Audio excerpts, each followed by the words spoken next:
selalu berusaha menyimpan sesuatu yang bisa membawa manfaat, baik untuk dirinya, untuk anak cucunya, maupun untuk keluarganya, untuk masa kini dan masa depannya. Kadang simpanan itu berbentuk uang, kadang berupa tanah, lain saat berbentuk pabrik, dan lain sebagainya. Sementara masa depan yang paling pasti adalah akhirat. Jika untuk masa depan dunia kita rela memeras keringat, membanting tulang, pergi pagi dan pulang petang, menyimpan uang, menyimpan tanah, menyimpan pabrik, pernahkah kita merenung jika satu saat kiamat datang, kita dibangkitkan dari kubur masing-masing, berdiri di padang mahsyar untuk mempertanggungjawabkan seluruh kegiatan hidup kita di dunia ini, lalu kita akan menuju ke alam akhirat. Sudahkah kita mempunyai simpanan untuk akhirat kita? Pada pertemuan kali ini saya ingin menyampaikan sebuah hadis di mana Rasulullah sallallahu alaihi wasallam bersabda, "Arba'un min kanzil jannah." Simpanan sorga ada 4 macam. Yang pertama, ikhfa'us sadaqah, menyembunyikan sedekah. Saudara-saudara kaum muslimin, sebagaimana yang kita maklum bahwa Allah Subhanahu wa taala melebihkan sebagian rezeki dari kita terhadap yang lain. Ada yang kaya, ada yang setengah kaya, ada yang miskin, ada yang setengah miskin, dan selanjutnya. Ada yang gajinya kecil tapi penghasilannya gede. Ada yang penghasilannya gede tapi nggak punya gaji. Ada juga yang memang gajinya gede dan penghasilannya gede. Kelebihan rezeki merupakan sunnatullah dan tidak harus membuat kita merasa lebih dari yang lain. Bahkan sebaliknya, kelebihan itu harus membuat kita ringan tangan untuk menolong mereka yang memang memerlukan pertolongan.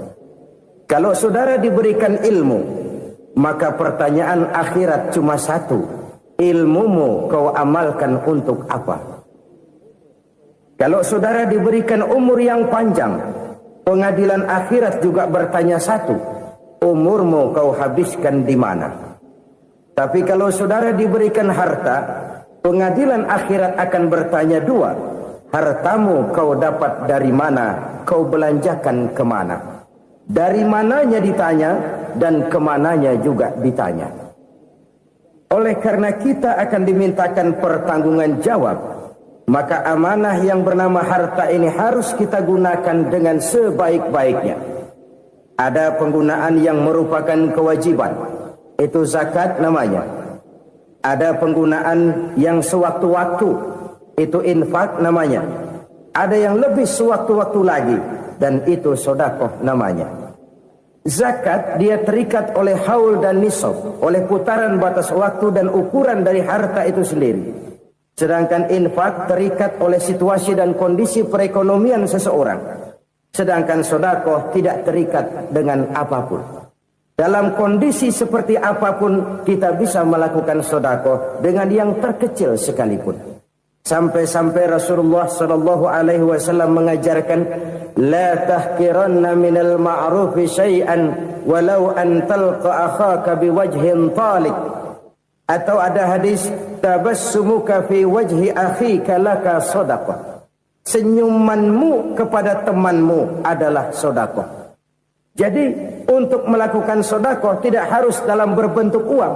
Dengan ilmu kita bisa sedekah, dengan tenaga kita bisa bersedekah, dengan pikiran kita bisa bersedekah, bahkan senyum kepada teman itu pun sedekah. Jadi kalau sedekah dengan uang memang belum punya uang, nyengir aja banyakin. Itu asal pada tempatnya, jangan lalu ketemu tiang listrik cengengesan. Tentu tidak pada tempatnya dan tidak wajar. Nah, sedekah yang paling dicintai Allah adalah sedekah yang disembunyikan. Artinya, jauh dari sifat riya. Kan kadang-kadang ada orang sedekah itu disebutkan namanya, apa tidak bagus? Kalau memang niatnya ikhlas, ya bagus-bagus saja. Untuk memberikan sugesti kepada yang lain. Di Fulan bin Fulan nyumbang sekian, diumumkan. Boleh kalau niatnya untuk memberikan rangsangan kepada yang lain supaya dia menyumbang lebih besar dari orang tadi. Tapi kalau itu mendatangkan riya, maka sedekah yang paling dicintai Allah adalah sedekah yang disembunyikan. Tangan kiri saja tidak tahu apa yang diberikan oleh tangan kanan. Sedekah yang dilakukan dengan ikhlas akan merupakan perbendaharaan surga, tersembunyi dari pandangan orang lain, tidak seorang pun tahu. Karena memang sikap yang baik adalah melupakan kebaikan dan mengingat kesalahan. Itu salah satu ciri orang bahagia. Orang yang selalu mengingat kesalahannya dan berusaha melupakan segala kebaikannya. Kalau dia akan berada kebaikan, dia tidak bisa ikut, dia merasa rugi karena dia merasa belum pernah berbuat baik. Tapi kalau akan melakukan kesalahan baru, dia ingat kesalahan yang sudah-sudah, sehingga terhalang baginya untuk melakukan satu kesalahan baru.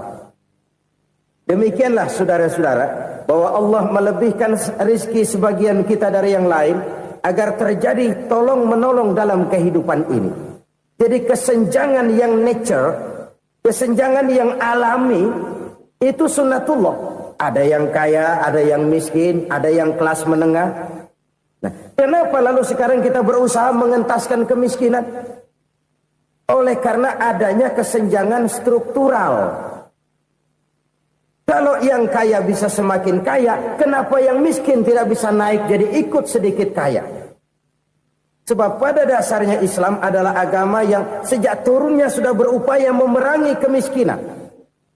Bahkan dikatakan kemiskinan itu mendekatkan kepada kekufuran. Orang kalau miskin udah dekat banget sama kafir. Gampang menjadi kafir. Berapa banyak saudara-saudara kita yang oleh karena soal perut, oleh karena soal materi, terpaksa meninggalkan dan menanggalkan akidahnya.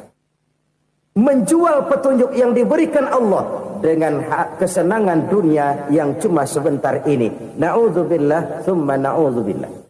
Jadi makin kita sembunyikan satu sedekah, semakin banyak perbendaharaan kita di surga. Sedekah yang paling dicintai Allah adalah sedekah yang disembunyikan. Malahan ada seorang sufi, dia punya kebiasaan kalau pergi sholat Jumat dia bawa uang, itu uang dia taruh di bawah tikar masjid. Dia niat sedekah kepada siapa saja yang nemuin itu duit. Maksudnya apa? Supaya yang nemuin nggak tahu siapa yang punya duit. Demikian dia saking ingin menyembunyikan sedekahnya. Karena sifat riya itu bisa memakan amal kita sendiri. Riya itu termasuk menyebut-nyebut kebaikan kita. Orang yang suka nepuk dada, sedikit-sedikit ngitungnya kalau nggak gua. Tuh kalau nggak gua tuh. Tuh yang belas itu kalau nggak gua, kalau nggak gua. Iya kalau nggak lu kenapa emang? Orang yang suka menepuk jasad. Terus biasanya memang begitu saudara-saudara. Kalau perang lagi berkecamuk, orang nggak sempat ngaku jadi pahlawan. Tapi begitu perang selesai, yang kagak kenal bedil ngaku pahlawan, mas. Itu sesuatu yang biasa. Oleh karenanya, orang-orang yang ikhlas dalam bersedekah, disembunyikannya sedekah itu, Allah cinta betul. Malahan ada hadis memberikan jaminan, inna sedaqatal mar'il muslimi tazidu fil umri wa tadfa'u mitatas su'i. Sesungguhnya sedekahnya seorang mukmin tazidu fil umri, bisa menambah umur panjang. Wa tadfa'u mitatas su'i, dan menyelamatkan manusia dari mati secara su'ul khatimah. Jadi siapa yang kepengen panjang umur, banyaklah sedekah. Yang bosan hidup, pelit terus. Sedekah menambah panjang umur dan menyelamatkan manusia dari mati secara su'ul khatimah. Pak, katanya umur itu nggak bisa ditambah, nggak bisa dikurangin. Kapan? Kalau ajal sudah datang.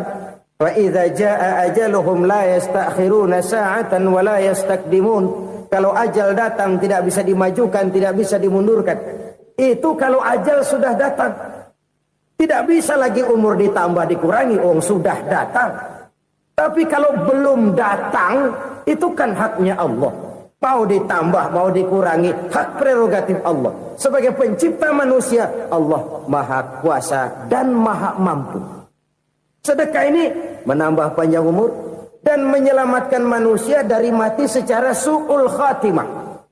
Orang mati kan sama ya, kondisinya mati, nggak nafas. Tapi hakikat mati kan lain-lain. Ada yang mati itu husnul khatimah, baik akhirnya.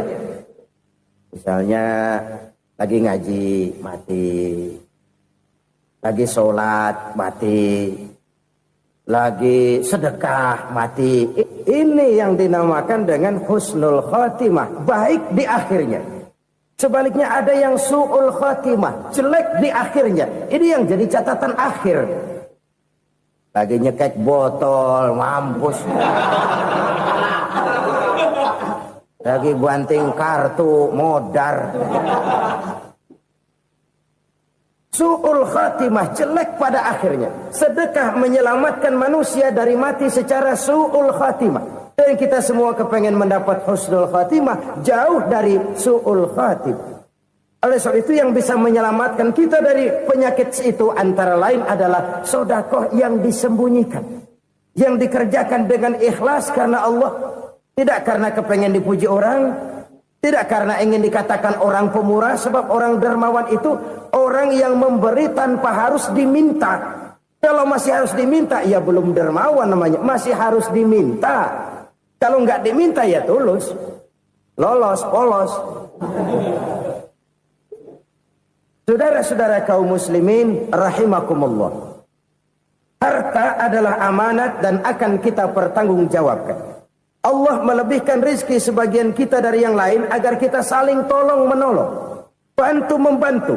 Nabi janjikan siapa yang meringankan beban saudaranya muslim di dunia, Allah akan meringankan bebannya di akhirat nanti. Sebuah jaminan dari baginda Nabi. Si orang yang kita bantu barangkali tidak bisa membalas, Allah yang akan membalas lewat jalan lain yang tidak pernah kita sangka-sangka. Ada orang tanya, Pak, ini ada orang nyumbang masjid sambil marah-marah, bagaimana? Saya bilang sumbangannya aja ambil, marahnya jangan.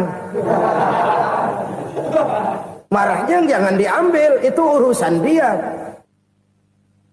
Saudara-saudara kaum muslimin rahimakumullah. Umat Islam ini kan umat yang punya potensi besar. Kadang kita merenung, kenapa kadang-kadang pembangunan masjid kok lambat sekali? Kalau hotel hari ini peletakan pertama, bulan depan peresmian. Supermarket hari ini peletakan batu pertama, minggu depan peresmian. Tapi kalau sudah yang namanya masjid, kadang-kadang peletakan batu pertama sekaligus jadi batu terakhir. 3 tahun, 4 tahun, campur nebar jalak di jalanan.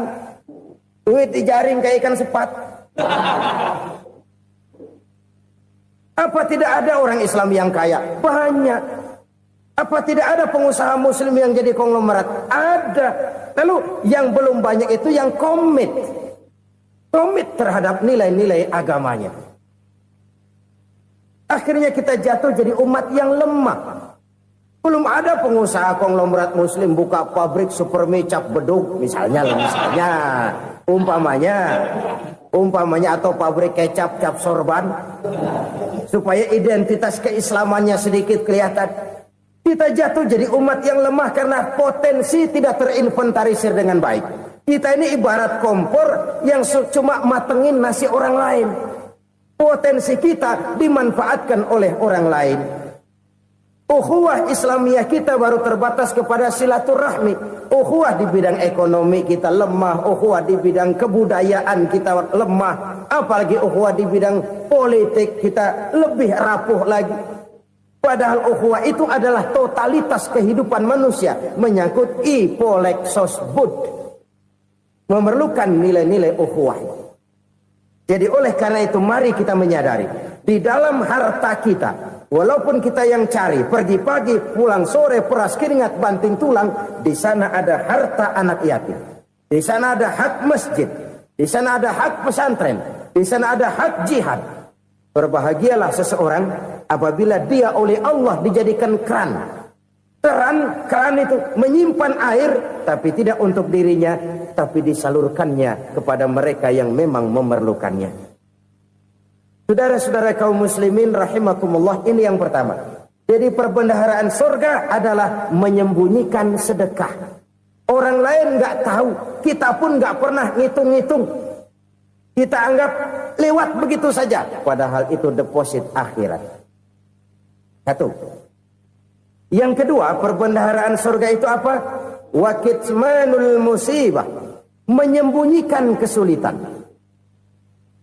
Kadang orang takut menghadapi kesulitan, tapi makin kita merenung, hidup ini kan sebenarnya urusan.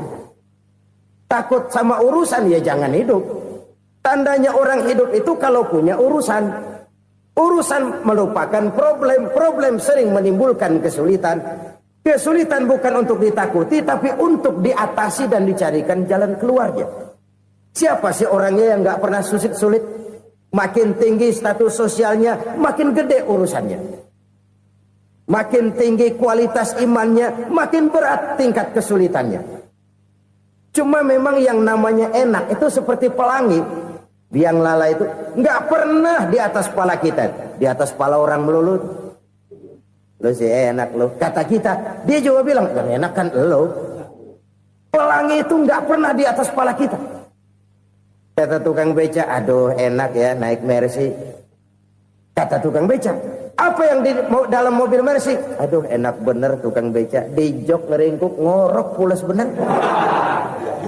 Saya kamar pakai AC, sejuk, tempat tidur sutra, empuk, alga, spring bed, kulak kulik, nggak bisa pules kalau belum minum Valium, belum tidur. Enak bener tukang beca, di jok ngorok nggak tahu wetan kulon. Si tukang beca bilang yang di Mercy enak, yang di Mercy bilang tukang beca enak. Inilah enak, nggak pernah di atas kepala kita, di atas kepala orang lain melulu enak itu. Nah, saudara-saudara, yang merupakan perbendaharaan surga itu orang yang bisa menyembunyikan kesulitan, baik pribadi ataupun rumah tangga. Nih terutama rumah tangga yang jadi soalnya. Kadang-kadang kita ini kalau senang, sebaliknya kalau senang kita diam, kalem aja, cuek. Banyak banget duit kita bawaan, diam aja udah. Malah ketemu orang takut. Tapi begitu susah, sekampung tahu. Padahal Nabi mengajarkan perbendaharaan surga itu menyembunyikan musibah, menyembunyikan kesulitan. Kalau enak, cerita sama orang-orang. Kalau nggak enak, rasain sendiri, tekan sendiri, atasin sendiri.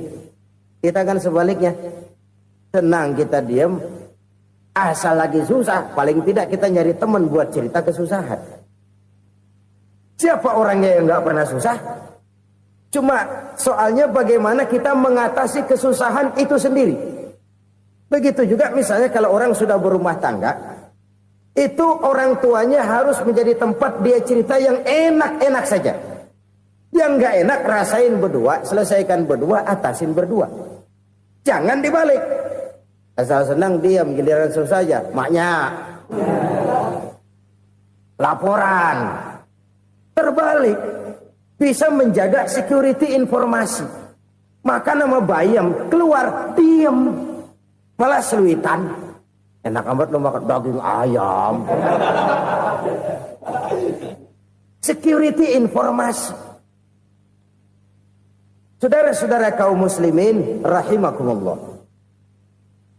Ujian yang terberat itu yang pernah diberikan kepada para nabi, para rasul, para aulia, para ulama. Makin tinggi keimanan, makin berat bentuk kesulitan. Ayo saya kemukakan satu contoh saja. Ada seorang nabi yang kaya, nabi kaya, namanya Nabi Ayub. Iblis kalau orang begini kan keki, ibadahnya rajin, kaya. Nih yang kayak begini susah digodain. Kalau ibadahnya rajin, miskin, kali bisa disogok. Sini imannya mantap, ibadahnya rajin, kaya, nabi lagi. Oh, tapi namanya iblis nggak kurang akal. Laporan, Tuhan, kenapa Les? Ya ini bahasa saya, bahasa Qurannya sih nggak gitu. Itu hambamu yang namanya Ayub, dia rajin ibadah cuma karena dikasih kaya aja. Coba kasih miskin dia, berhenti dia sembahyang. Ah, kamu bisa aja. Saya tahu Ayub itu hambaku yang ikhlas. Saya buktiin Tuhan, silahkan. Dibuktiin lah, iblis turun ke alam ini. Yang mula-mula dia lakukan, dia rusak sawah ladang Nabi Ayub. Dia binasakan binatang ternak Nabi Ayub. Sehingga dalam waktu singkat, jatuhlah Nabi Ayub dari orang paling kaya jadi orang paling miskin. Beliau masih ibadah di mihrab dalam masjid. Datang iblis. Saudara Ayub, ya, lagi ngapain? Ibadah. Nyembah Allah, nyembah Allah. Oh, percuma. Kenapa? Tuhan yang ente sembah nih, dia udah bikin miskin ente. Sawah ladang ente hancur lebur, binatang ternak binasa. Sekarang ente jadi orang paling miskin. Ngapain nyembah Tuhan kayak begitu? Tekor. Udah berhenti dah ibadah, berhenti ibadah. Ini iblis sama Tuhan laporannya lain, yang dikerjakan kepada Nabi Ayub juga lain. Benar begitu iblis kata Nabi Ayub? Iya, sawah ladang saya habis, buras. Binatang ternak saya binasa, binasa. Saya miskin, bangpak. Apa jawab Nabi Ayub? Bukan innalillahi, ini hebat. Alhamdulillahillazi a'tani wa akhza minni. Segala puji bagi Allah yang telah memberikan harta kepada saya dan sekarang mengambilnya lagi. Alhamdulillah. Allah yang ngasih, Allah yang ambil. Itu mah urusan Allah. Iblis cuman ibadah jalan terus, sujud lagi Nabi Ayub. Iblis seleher gondok banget. Dasar Nabi nggak mempan dia apa-apain. Miskin malah alhamdulillah. Allah yang ngasih, Allah yang ambil. Jadi kalau kita tidak komit, kita tidak terikat kepada kaya, miskin, senang, susah, apa yang bisa bikin kita susah? Jadikan kekayaan, kemiskinan, jadikan senang, susah sebagai anak buah yang bisa kita atur. Jangan kekayaan ngatur kita, jangan kemiskinan ngatur kita. Kita yang harus mengatur mereka. Senang, susah, kaya, miskin, bahagia, sengsara, jadikan itu anak buah yang bisa kita atur. Kalau sekarang kita kaya, lain saat boleh jadi kita miskin, semiskin-miskinnya. Allah yang ngasih, Allah yang ngambil. Tenaga mana yang bisa menghalangi? Ibadah jalan terus. Iblis makin gondok. Dasar Nabi loh. Akhirnya apa? Nabi Ayub dikerjain, diberikan penyakit. Demikian fatal penyakitnya. Bayangin, udah miskin sakit. Masya Allah. Miskin sakit. Sakitnya nggak lama, kira-kira 16 tahun. Istrinya 3, 2 mental minta ceraiin.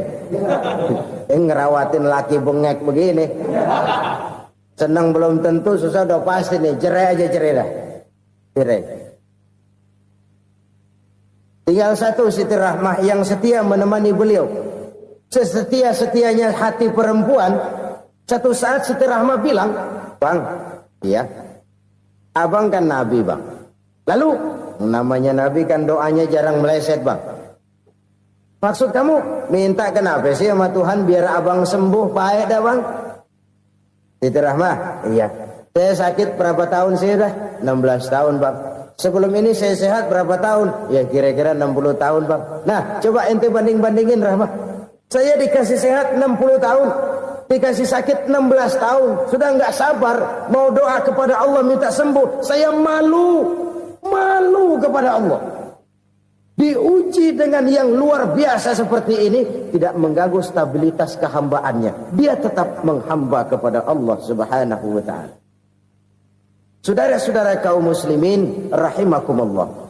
Kunci menghadapi kesulitan itu apa? Allah jelaskan dalam satu ayat, wa basyiris sabirin alladzina iza asabathum musibah qalu inna lillahi wa inna ilaihi raji'un. Gembirakan orang-orang yang sabar Siapa mereka itu? Yang apabila mendapat musibah mereka kembali kepada keyakinan dasar, segalanya dari Allah dan segalanya akan kembali kepada Allah. Ini konsepsi dasar dari sikap muslim dalam menghadapi berbagai kesulitan. Segalanya dari Allah, segalanya akan kembali kepada Allah. Kalau ini sudah kondisi dasarnya, maka kita akan lapang menghadapi kenyataan bagaimanapun pahitnya. Apakah itu namanya miskin, apakah itu namanya sakit, bahkan maut sekalipun. Maut sekalipun. Segalanya dari Allah, segalanya akan kembali kepada Allah. Ini sikap hidup, bukan sekedar ucapan. Kita kadang-kadang menjadikannya sebagai ucapan. Mulutnya sehingga berhenti, innalillahi wa inna ilaihi rajiun, tapi nangisnya terus gerung-gerungan. Bukan itu, ini kesadaran moral. Kalau segalanya dari Allah, segalanya kembali kepada Allah, kan sebenarnya cuma nunggu giliran. Hari ini saya nyembayangin dia, entah hari apa saya disembayangin orang. Hari ini saya antar dia ke kubur, entah hari apa orang nganterin saya ke kubur. Hari ini saya tahlilkan dia, entah nanti kapan orang tahlilkan saya. Segalanya dari Allah, segalanya akan kembali juga kepada Allah. Oleh sebab itu saudara-saudara, kesulitan bukan untuk ditakuti. Kesulitan justru untuk diatasi, dicarikan jalan keluarnya. Dan tidak ada orang yang tidak pernah mendapat kesulitan. Tidak ada. Semakin tinggi status sosial, semakin tinggi kualitas keimanan, semakin besar juga tingkat kesulitan. Hanya saja bagaimana cara kita mengatasinya. Dan Al-Quran menyatakan, inna ma'al usri yusra. Di balik kesulitan itu pasti ada kemudahan. Roda itu berputar. Karena itu Rasulullah sallallahu alaihi wasallam mengingatkan kepada kita, ta'arraf ilallahi firraha ya'rifka fisyiddah. Ingatlah kepada Allah di waktu kamu senang, supaya Allah ingat kepada kamu di waktu kamu susah. Kalau waktu senang kita ingat kepada Allah, kita susah, Allah tidak akan meninggalkan kita. Tapi kalau waktu senang kita jauh dari Allah, sujud tidak sempat, dengan masjid jauh, ketika senang kita lupakan Allah. Nanti begitu kita susah, Allah lupakan kita. Dan itu menyakitkan. Oleh karena itu orang-orang tua kita dulu bilang, kalau lagi sehat ingat-ingat, lu bakal sakit nanti. Kalau lagi kaya ingat-ingat, satu saat kita bakal jatuh miskin. Bahkan kalau lagi muda ingat-ingat kita bakal tua. Dan yang terpenting, kalau lagi hidup ingat-ingat kita bakal mati. Saudara-saudara kaum muslimin rahimakumullah. Jadi yang kedua yang merupakan perbendaharaan surga, menyembunyikan musibah. Saudara-saudara kaum muslimin rahimakumullah. Hal ketiga yang merupakan perbendaharaan surga adalah wasilatur rahmi. Orang yang suka bersilaturahmi. Sebagaimana yang kita maklum bahwa manusia adalah makhluk yang disebut zon politika. Makhluk sosial yang tidak mungkin hidup sendiri-sendiri. Betapa dan siapapun kita memerlukan orang lain. Bodoh betul manusia kalau tinggal di tengah masyarakat tapi tidak mau bermasyarakat. Merasa hebat sendiri, pinter sendiri, gagah sendiri, kaya sendiri. Mungkin kalau mati juga ngubur sendiri. Jangankan kita di sini, di sorga saja Nabi Adam waktu sendirian bengong melulu, ngondar mandir. Allah tegur dam sepi dam. Ya ini kalau bahasa saya. Iya Tuhan, sepi ini nggak ada coret-corekan pisan ini.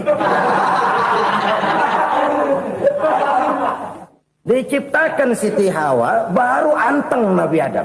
Itu di surga. Cobalah. Umpamanya saudara tinggal di Jakarta nih. Kayak bener. Apaan aja di Jakarta punya saudara dah. Jembatan Semanggi ambil. Monas Buntel bawa pulang. Hotel-hotel ambil semua. Cuman tinggal di Jakarta sendirian, apa enaknya? Betapa dan siapapun kita perlu orang lain. Tidak ada seorang pun yang bisa memenuhi kebutuhan hidupnya secara sendiri-sendiri. Nah, Islam telah menyelamatkan manusia dari ras diskriminasi. Mengikat manusia dengan persaudaraan yang berlandaskan kepada akidah. Karena itu dianjurkan bersilaturahmi.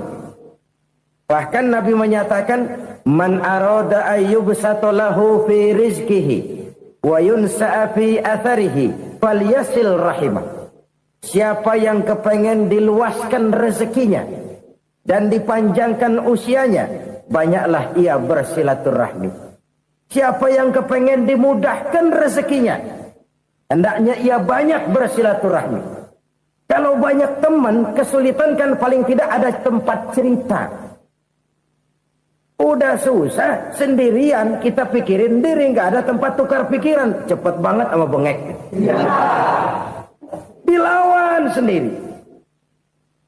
Nah, secara makro kita bisa berkata, tidak mungkin ada kemenangan kalau tidak ada kekuatan.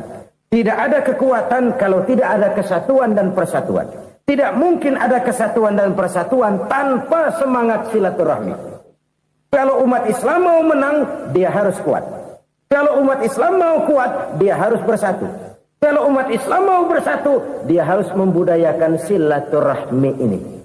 Bahkan sampai-sampai kata Nabi, kalau bisa cari nilai tambah. Apa? Silman qata'ak. Bersilaturahmilah kau kepada orang yang marah denganmu. Masya Allah, indahnya ajaran agama kita. Orang yang marah pun kepada kita, kata Nabi, kalau bisa bersilaturahmilah kepadanya, kepada orang yang marah itu. Di situ nilai tambah. Cuman jujur nih hadis, ngucapinnya gampang, ngamalinnya yang berat banget.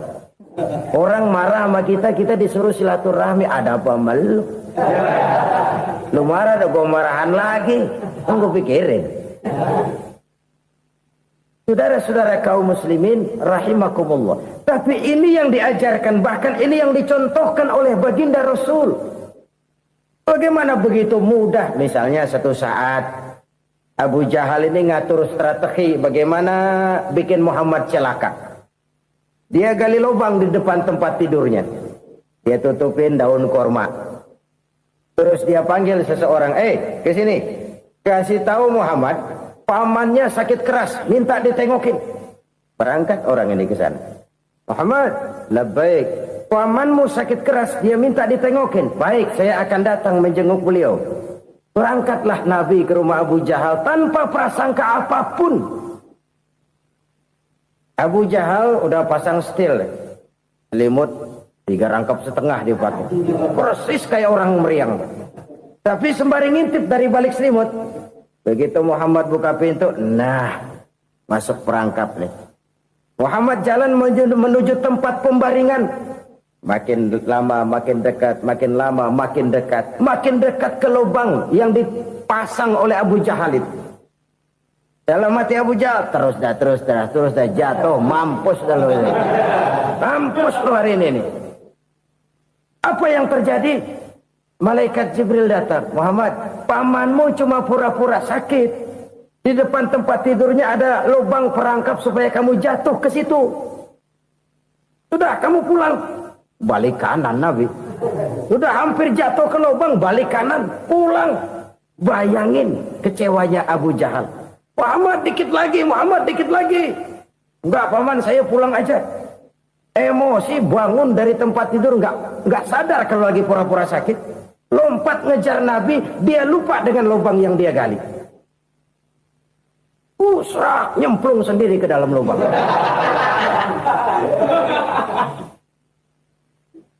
Nabi terus berlalu. Ini terjadi keanehan. Jatuh ke lubang yang dia gali itu sebenarnya nggak terlalu dalam ya, antara 3-4 meteran lah. Tolong saya jatuh ke lubang ini. Datanglah pelayan-pelayannya itu. Angkat saya dari sini. Oh, yang ngulurin tambang. Satu gulung, belum juga nyampe itu tambang. Kurang, beli lagi ke warung. Sambung, ulur lagi, nggak juga bisa sampai. Wah, ini kerjaan Muhammad ini. Tolong, siapa salah seorang kamu ke rumah Muhammad, kasih tahu encangnya kecebur. Minta ditolongin. Sampaikan kepada Rasul. Kenapa? Pamanmu jatuh ke lubang, Muhammad minta tolong diangkatin. Tambang udah nyambung-nyambung nggak nyampe juga. Ya, nanti saya datang, saya tolong. Coba. Nyata-nyata orang berniat jahat mau mencelakakan dia. Datang dia menolong. Ini yang disebut air tuba dibalas air susu ya ini. Bukan sebaliknya. Air tuba dibalas air susu. Paman, kecebur ya? Iya Muhammad, tolong ini. Pegang tangan saya. Nabi ulurkan tangannya. Nyampe. Dipegang oleh Abu Jahal. Diangkat ke atas. Sampai atas. Apa kata Abu Jahal? Sihirmu memang hebat Muhammad. Udah ditolongin dikata sihir. Yang enak kita kemplang kan itu orang begitu. Urusan apa? Tapi inilah akhlak. Kalau bisa kamu bersilaturahmilah dengan orang yang marah kepadamu sekalipun. Orang marah kita tetap baik. So, kalau kita berbuat baik sama orang yang memang baik, rasanya sih biasa-biasa aja. Orang baik kita baik lagi, ya draw aja, belum ada nilai tambah di situ. Baru ada nilai tambah kalau kita bisa berbuat baik kepada orang yang nyakitin kita. Itu namanya kita setingkat di atas dia. Dia sakitin kita, kita berbuat baik sama dia. Dia pelit sama kita, kita baik sama dia. Dia marahin kita, kita deketin dia. Di situ kita punya nilai tambah. Jadi siapa yang ingin diluaskan rezekinya kata Nabi dan dipanjangkan umurnya, hendaklah ia banyak-banyak bersilaturahmi. Sederhana sebenarnya silaturahmi. Tapi silaturahmi membangkitkan semangat kesatuan dan persatuan. Kesatuan dan persatuan melahirkan kekuatan. Dalam matematika, 1 ditambah 1 pasti 2.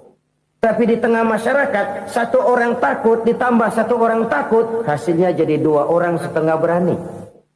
Kenapa setengah berani? Karena udah berdua. Tadi pan takut sendirian. Kalau dia kumpul turu-turu takutlah jadi berani. Kita yang lemah, kita yang tidak berdaya, kita yang miskin, kalau mau kompak bersatu, apa yang nggak bisa kita kerjain? Apalagi tinggal di kota besar, pilihan cuma 2, bertahan atau minggir. Bertahan atau minggir. Untuk bisa bertahan harus mampu bersaing. Untuk mampu bersaing harus punya keahlian. Keahlian harus ditunjang dengan pendidikan. Ditambah oleh kekompakan sebagai umat. Udah miskin mencar mulu, orang injek gitu. Orang nggak pandang urusan apa malu. Oleh karena itu silaturahmi pada hakikatnya merupakan roh dari ukhuwah yang diajarkan oleh agama kita. Bagaimana Islam menyelamatkan masyarakat manusia dari ras diskriminasi, mengikat manusia, dan tidak ada persaudaraan yang lebih indah selain persaudaraan yang diikat dengan nilai-nilai akidah. Sepanjang orang di jalan Allah, itulah saudara kita. Keluar dia dari jalan Allah, selesailah persaudaraan sampai di situ. Karena itu, kalau ingin menyimpan sesuatu di surga, banyaklah bersilaturahmi. Datang ke rumah ini, datang ke rumah itu, dan lain sebagainya. Itu simpanan kita di akhirat nanti. Ini yang ketiga. Saudara-saudara, yang keempat, perbendaharaan surga itu apa? Wa qawlu la hawla wa la quwwata illa billah. Ucapan la haula wa la quwwata illa billah. Ibadah kan ada yang berat, modalnya besar. Bangun masjid berat, modalnya besar. Bangun rumah sakit berat, modalnya besar. Ada ibadah yang berat, tapi modalnya ringan. Misalnya puasa. Puasa itu berat, mengendalikan nafsu. Kalau sekedar nggak makan nggak minum sih enteng, mengendalikan nafsu itu jihad terbesar. Tapi kan modalnya ringan, cuma niat saja. Ini ibadah berat, modalnya ringan. Ada ibadah yang ringan, modalnya juga enteng. Seperti termasuk ucapan la haula wa la quwwata illa billah.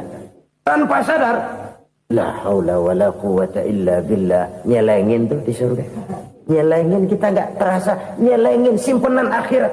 La haula wa la quwwata illa billah, nyimpan lagi. Kaget, la haula wa la quwwata illa billah, nyimpan lagi. Banyak simpanan. Walaupun sebenarnya yang dimaksud di sini adalah kesadaran batin bahwa tidak ada daya dan kekuatan kecuali Allah. Itu intinya. Kita memulai pekerjaan disunahkan baca bismillah, kan begitu. Apa itu? Kesadaran moral. Bahwa ini saya bisa kerjakan. Saya kerjakan ini dengan menyebut nama Allah. Kenapa? Kalau Allah tidak memberikan daya dan kekuatan, mana mampu saya kerjakan ini. Maka saya kerjakan ini dengan menyebut nama Allah. Bismillah. Kesadaran moral. Manusia hanya wajib berusaha, tapi nggak pernah wajib berhasil. Banyak hal-hal yang kalau kita renungkan secara rasio nggak mungkin, tapi jadi kenyataan. La haula wala quwata illa billah. Tidak ada daya dan kekuatan kecuali bagi Allah semata-mata. Kesadaran moral akan kelemahan dan keterbatasan makhluk bernama manusia. Kadang kita kagum dengan otak, tapi kita sering lupa sama yang bikin otak. Padahal bagaimanapun hebatnya otak, yang bikin otak pasti lebih hebat dari otak. Nggak percaya, silahkan otak-otakan. Inilah kecenderungan. Kita kagum dengan pesawat-pesawat mutakhir, bukan main besi gede banget terbang itu. Alangkah hebatnya. Lalu apa yang bikin otak tidak lebih hebat dari itu semua? Kita puji laut. Apa yang bikin laut tidak lebih hebat dari laut itu? La haula wa la quwata illa billah. Tidak ada daya dan kekuatan kecuali Allah. Apa yang bisa kita lakukan? Kalau tidak karena daya dan kemampuan yang diberikan oleh Allah kepada kita. Lahirlah sikap tawadu, rendah hati. Tidak melonjak menjadi angkuh dan sombong. Sadar akan kelemahan dan keterbatasan diri. Sebagai makhluk yang diciptakan oleh Allah Subhanahu wa ta'ala. Jadi satu sisi ini ucapan yang berpahala, la haula, jadi wiridan. Pada sisi lain ini kesadaran moral, sikap mental, kesadaran batin. Bahwa yang punya daya dan kekuatan itu cuma Allah. Kita nggak pantas untuk sombong. Sebab sombong itu pakaiannya Allah. Kita nggak sedang pakai pakaian Allah, kegedean. Dan makin kita renungi, makin terbentur. Apa sih yang bisa kita sombongin? Kita mau sombong apa? Kaya? Pintar? Itu kan semua relatif. Di atas langit masih ada langit lagi. Jadi oleh karenanya, marilah kita menyadari. Manusia hanya wajib berusaha, tapi tidak pernah wajib berhasil. Yang berusaha saja tidak wajib berhasil, apalagi yang tidak berusaha. Islam bukan agama orang pemalas yang selesai sholat lalu enggelohom, enggelenggem ayem-ayem. Tapi Islam bukan agama orang sombong yang setelah berusaha lalu tidak memerlukan Allah. Kita bisa saja bikin proyeksi, tahun sekian kita bakal panen besar menurut perhitungan otak. Tapi ada kejadian lain. Apa? Tikus ngambek. Habis itu dimakanin tikus, panen gagal. Proyeksi rasional gagal oleh tikus-tikus yang ngambek itu. Bisa saja terjadi. Tahun depan kita panen besar, urung. Kenapa? Musim panas panjang. Dan sekarang ini koran-koran bikin berita musim mengalami penyelewengan. Bukan cuma manusia yang nyeleweng sekarang. Musim pakai nyeleweng. Mestinya kan musim hujan udah selesai. Masih hujan-hujan juga. Musim. Nah sekarang kita boleh bikin proyeksi. Kita bakal panen besar. Tahu-tahu musim panas panjang. Sawah retak, air kering. Cari teknokrat yang paling botak. Suruh pendekin tuh musim panas. La haula wa la quwata illa billah. Inilah kesadaran moral. Saudara, saya teringat satu saat ada seorang konglomerat. Umurnya ya kira-kira 70-an. Satu saat dia ditanya oleh wartawan, "Pak, umur Bapak berapa sih?" "Ya paling 10 tahun." 10 tahun? 10 tahun? Anak Bapak berapa orang? Satu saja? Satu. Harta Bapak berapa? Ya paling-paling bangsa 7 juta kali. 7 juta? Iya. Pak, kenapa Bapak bohongi saya? Bapak punya buku biografi. Koran-koran, majalah-majalah banyak memuat cerita riwayat hidup Bapak. Saya tahu umur Bapak 70. Kenapa bilang cuma 7 tahun? Saya tahu anak Bapak 8. Kenapa cuma bilang 1? Saya tahu harta bapak miliaran, mungkin triliunan, pabrik di mana-mana, bank di mana-mana. Kenapa bilang uang bapak cuma 7 juta? Nah, kata si konglomerat tadi, kamu benar nak, kamu benar. Umur saya kalau jumlahnya memang 70 nak. Cuman ingat-ingat saya, baru 7 tahun terakhir ini saya sujud. Baru 7 tahun terakhir ini saya berusaha dekat dengan Allah. Saya laksanakan perintahnya, saya jauhi larangannya. 7 tahun inilah rasanya yang ada nilainya di hadapan Allah. Yang 63 tahun matong, kelabu, kelem umur gue. Habis untuk maksiat, untuk munkarat. Maka ketika ditanya tadi, umur saya 7 tahun itu. Oh begitu Pak. Oh iya. Lalu anak Pak. Anak bapak kan 8. Kenapa bilang cuma 1? Nah, kalau jumlah hitungannya memang anak saya 8. Tapi dari 8 orang ini rasanya cuma 1 nih. Yang bakal jadi buah hati, belahan jantung. Pelanjut cerita, penerus sejarah. Bakal jadi anak soleh yang akan mendoakan saya. Cuma 1 rasanya anak saya ini yang bakal jadi buah hati saya. Besar-besaran saya. Yang akan mendoakan di kubur saya. Yang akan mendoakan di akhirat saya. Yang 7 orang mana, Masya Allah, yang atu tenggeng, yang atu nyekek botol ngolo, yang atu nggak karu-karuan. Makanya saya bilang 1 anak saya yang akan bisa mendoakan saya. Oh begitu Pak. Iya. Nah harta Pak, harta bapak kan triliunan, pabrik bapak di mana-mana, uang bapak hampir di tiap bank-bank besar. Kenapa bilang cuma 7 juta? Betul kau nak. Harta saya kalau jumlahnya memang miliaran, triliunan mungkin. Tapi yang saya ingat baru 7 juta tuh yang saya belanjakan di jalan Allah. Saya nyumbang masjid, saya santuni yatim piatu, saya bantu pembangunan pesantren, saya bantu pembangunan rumah sakit Islam. Itu yang akan saya bawa pulang ke akhirat, yang 7 juta itu. Yang triliunan itu nanti akan diperebutkan oleh anak-anak saya sebagai waris saya. Jadi harta saya 7 juta itu yang bakal nemenin saya di akhirat. Yang akan saya bawa pulang jadi teman saya. Saudara-saudara kaum muslimin, jangan-jangan orang tua itu adalah kita-kita ini. Jangan-jangan kita-kita ini adalah orang tua itu. Jangan-jangan itu potret dari diri kita masing-masing. Dari sekian umur yang diberikan Allah, berapa tahun yang ada nilainya di hadapan Allah? Dari sekian anak-anak yang merupakan amanah, berapa yang akan mendoakan kita sebagai orang tuanya menjadi anak soleh? Dari sekian banyak harta yang diberikan Allah, berapa yang akan kita bawa pulang menghadapnya nanti, yang kita belanjakan di jalan Allah? Ini sebuah potret kehidupan. Karena itu kita kembali kepada la haula wa la quwwata illa billah. Kita wajib berusaha, kita wajib berikhtiar. Selebihnya, segala daya dan kekuatan hanya milik Allah saja semata-mata. Satu kesadaran batin dari setiap pribadi muslim.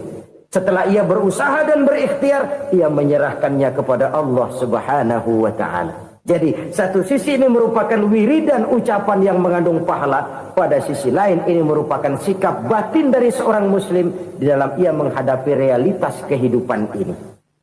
Saudara-saudara kaum muslimin, rahimakumullah. Kalau ini kita jadikan satu basis kehidupan, maka ini akan menyelamatkan manusia dari kemungkinan tergelincir menjadi orang yang lupa diri dan lupa darat.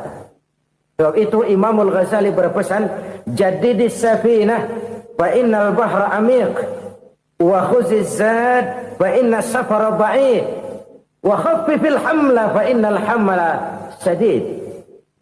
Perbarui selalu kapalmu karena lautan sangat dalam. Bawa bekal yang banyak karena perjalanan ini sangat jauh. Ringankan beban karena kebanyakan beban akan menyakitkan. Alangkah indah kalimat ini, alangkah dalam makna yang terkandung di sana. Perbarui selalu kapalmu karena lautan sangat dalam. Apa artinya ini? Jaga mentalmu baik-baik.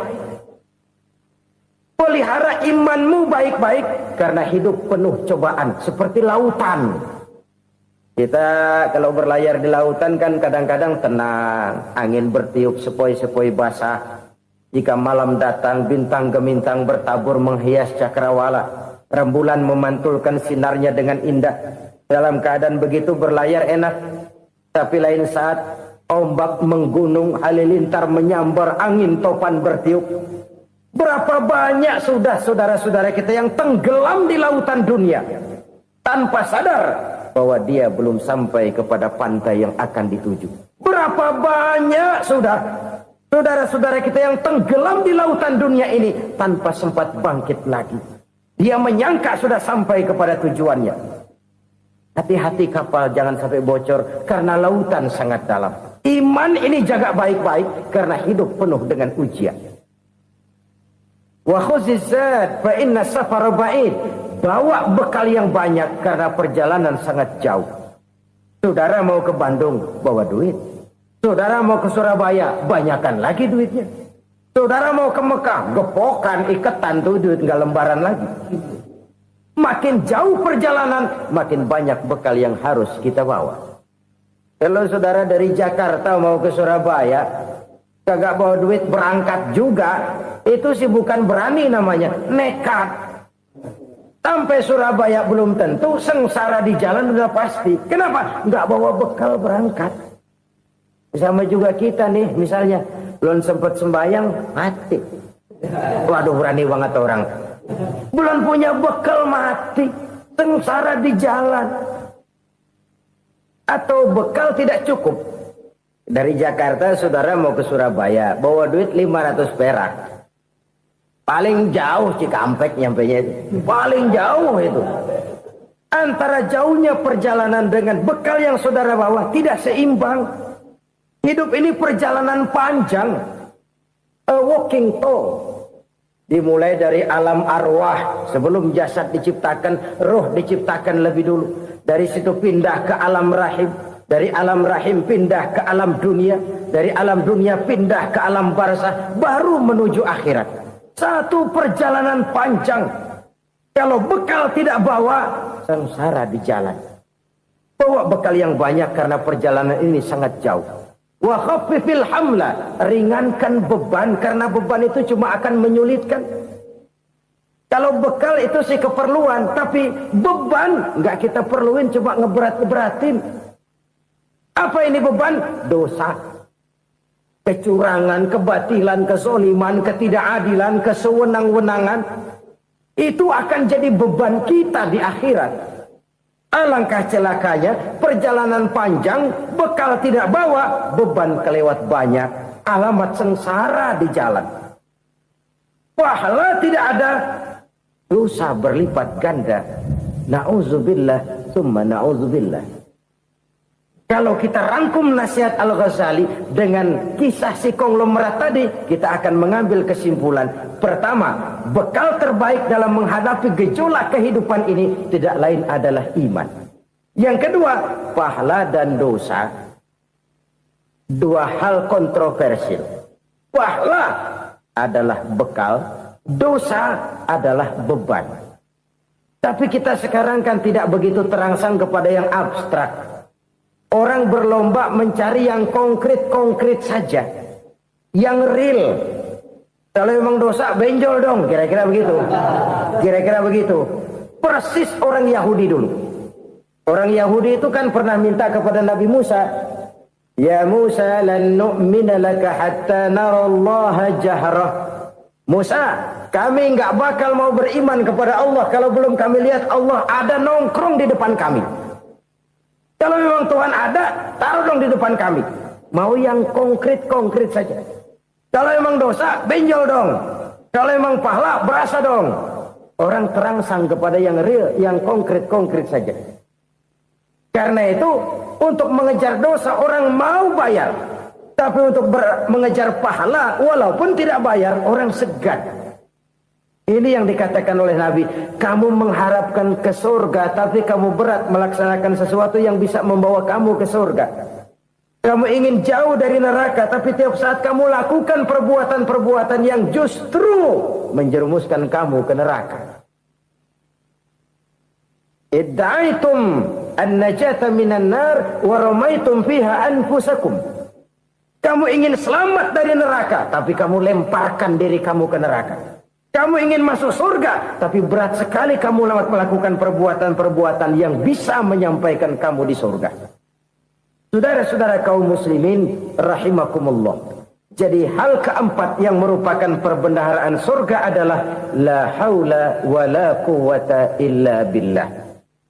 Satu sisi ini merupakan ucapan yang memperberat timbangan akhirat. Pada sisi lain ini merupakan sikap hidup seorang muslim. Kesadaran batin yang sangat dalam bahwa tidak ada daya dan kekuatan kecuali Allah.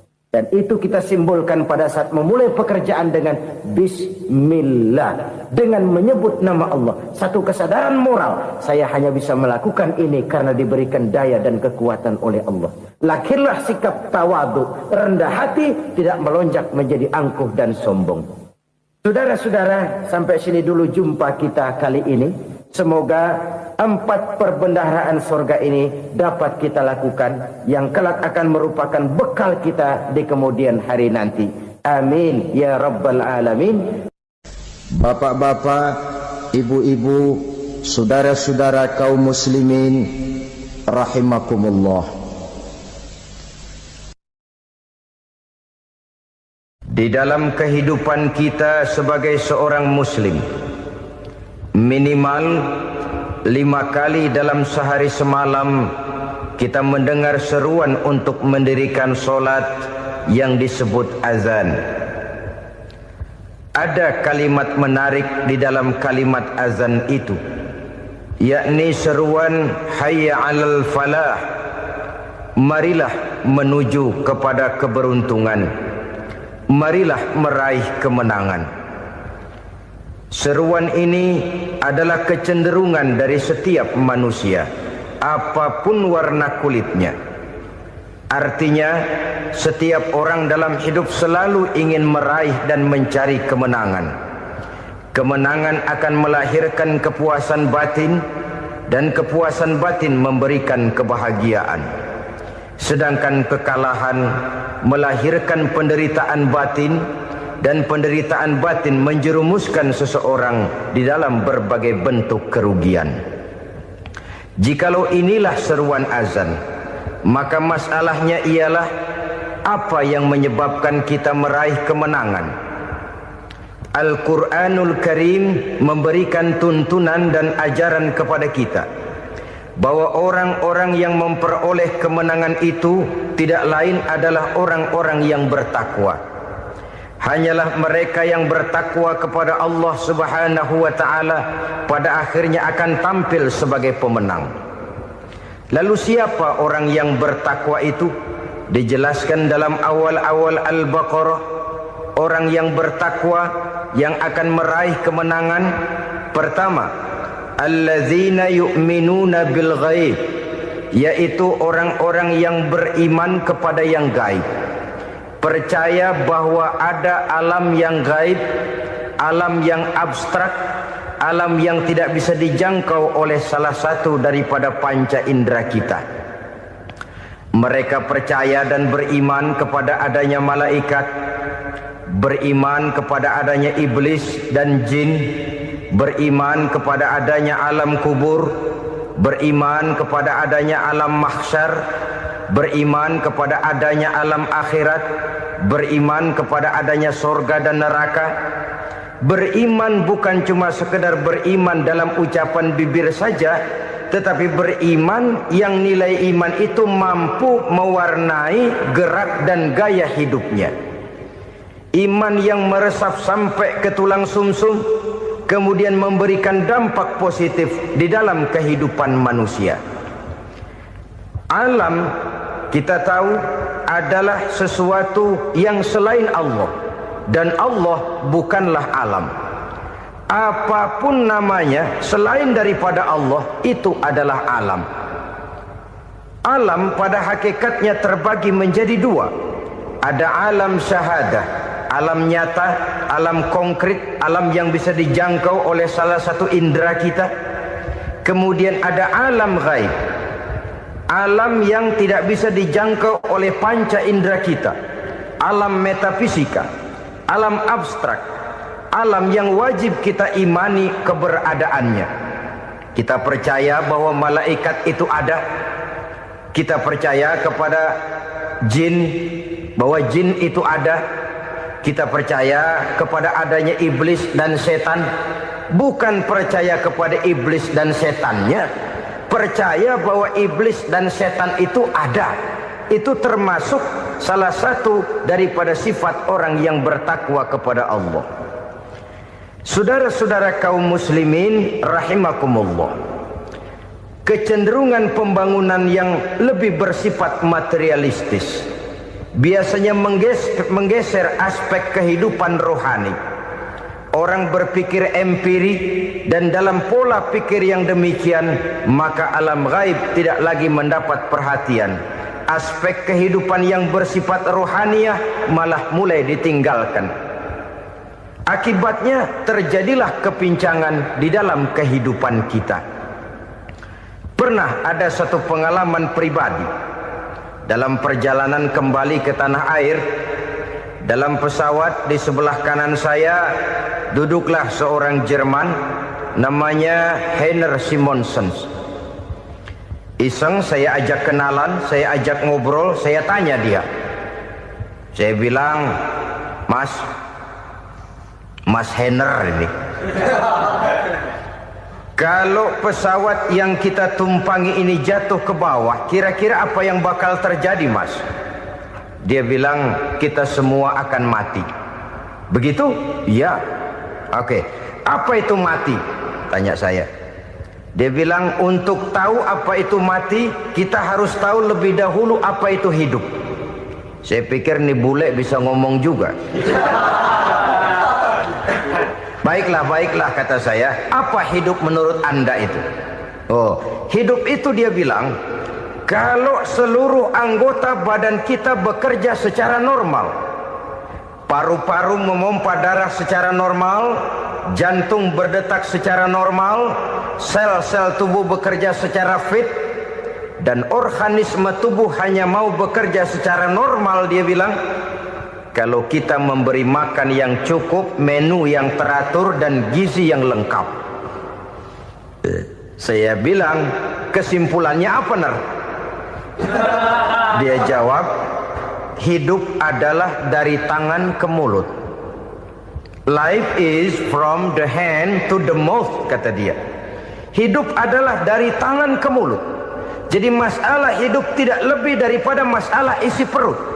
Orang pergi pagi, pulang sore, peras keringat, banting tulang, perut yang dibelain. Saya bilang, you are wrong. Sampean salah, Ner. Kamu orang Islam bukan? Bukan. Pantas. Kenapa saya salah? Dia bilang. Ya jelas salah. Salahnya di mana? Kamu ini manusia. Kalau hidup cuma dari tangan ke mulut, saya bilang, kambing di kampung saya juga begitu pikirannya, Ner. Itu kambing di kampung saya, asal perutnya kenyang, sudah hidup dia. Perkara besok bagaimana, lusa prospeknya macam mana, bulan depan ada apa, kambing nggak pernah mikir.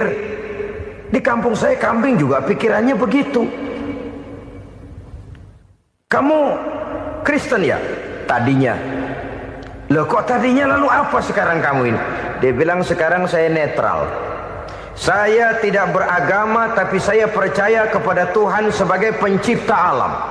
Saya ingat benar dia bilang, I haven't any religious, but I believe to God as the creator of the world. Kenapa bisa netral begitu, Ner? Habis saya bingung katanya. Islam bilang Islam baik, Kristen bilang Kristen baik, Hindu Buddha bilang Hindu Buddha baik, semua agama baik. Saya netral sekalian, nggak beragama. Yang penting saya percaya kepada Tuhan. Saya bilang, Ner, kamu ini kayak orang mau beli celana, lalu bingung.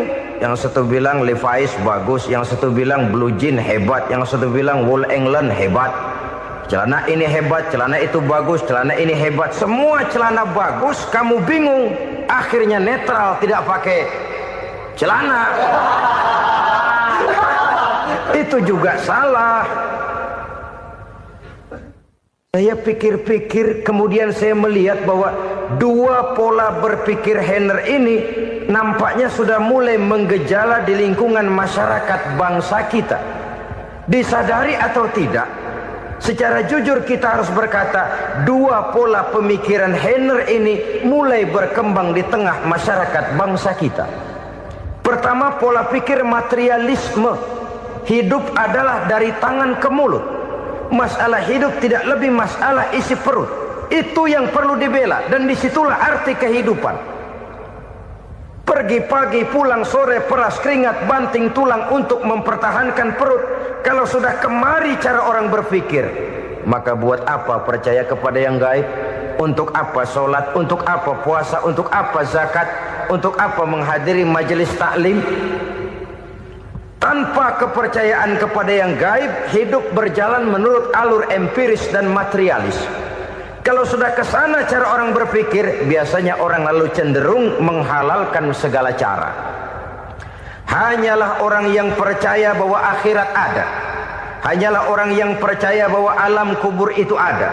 Hanyalah orang yang percaya bahwa malaikat itu ada, hidupnya akan lebih terarah dan terkendali.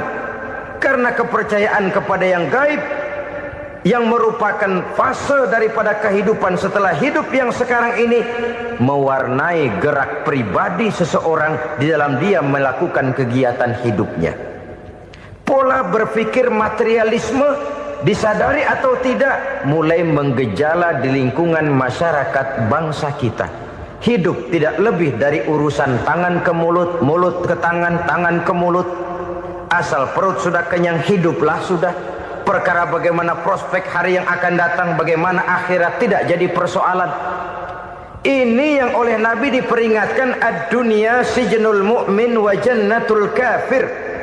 Dunia adalah penjara bagi orang beriman dan surga bagi orang kafir. Dulu di zaman Belanda hadis ini pernah disalah tafsirkan, disalah artikan, digunakan sebagai senjata untuk mengkebiri dan membuat impoten umat Islam. Sudahlah umat Islam gak usah macam-macam, kata Belanda. Dunia ini kan penjara buat orang Islam, surga buat orang kafir. Di penjara jangan bertingkah.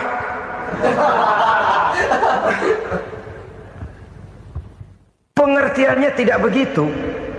Dunia adalah penjara bagi orang mukmin. Artinya dalam kehidupan dunia seorang mukmin tidak bebas memperturutkan hawa nafsunya.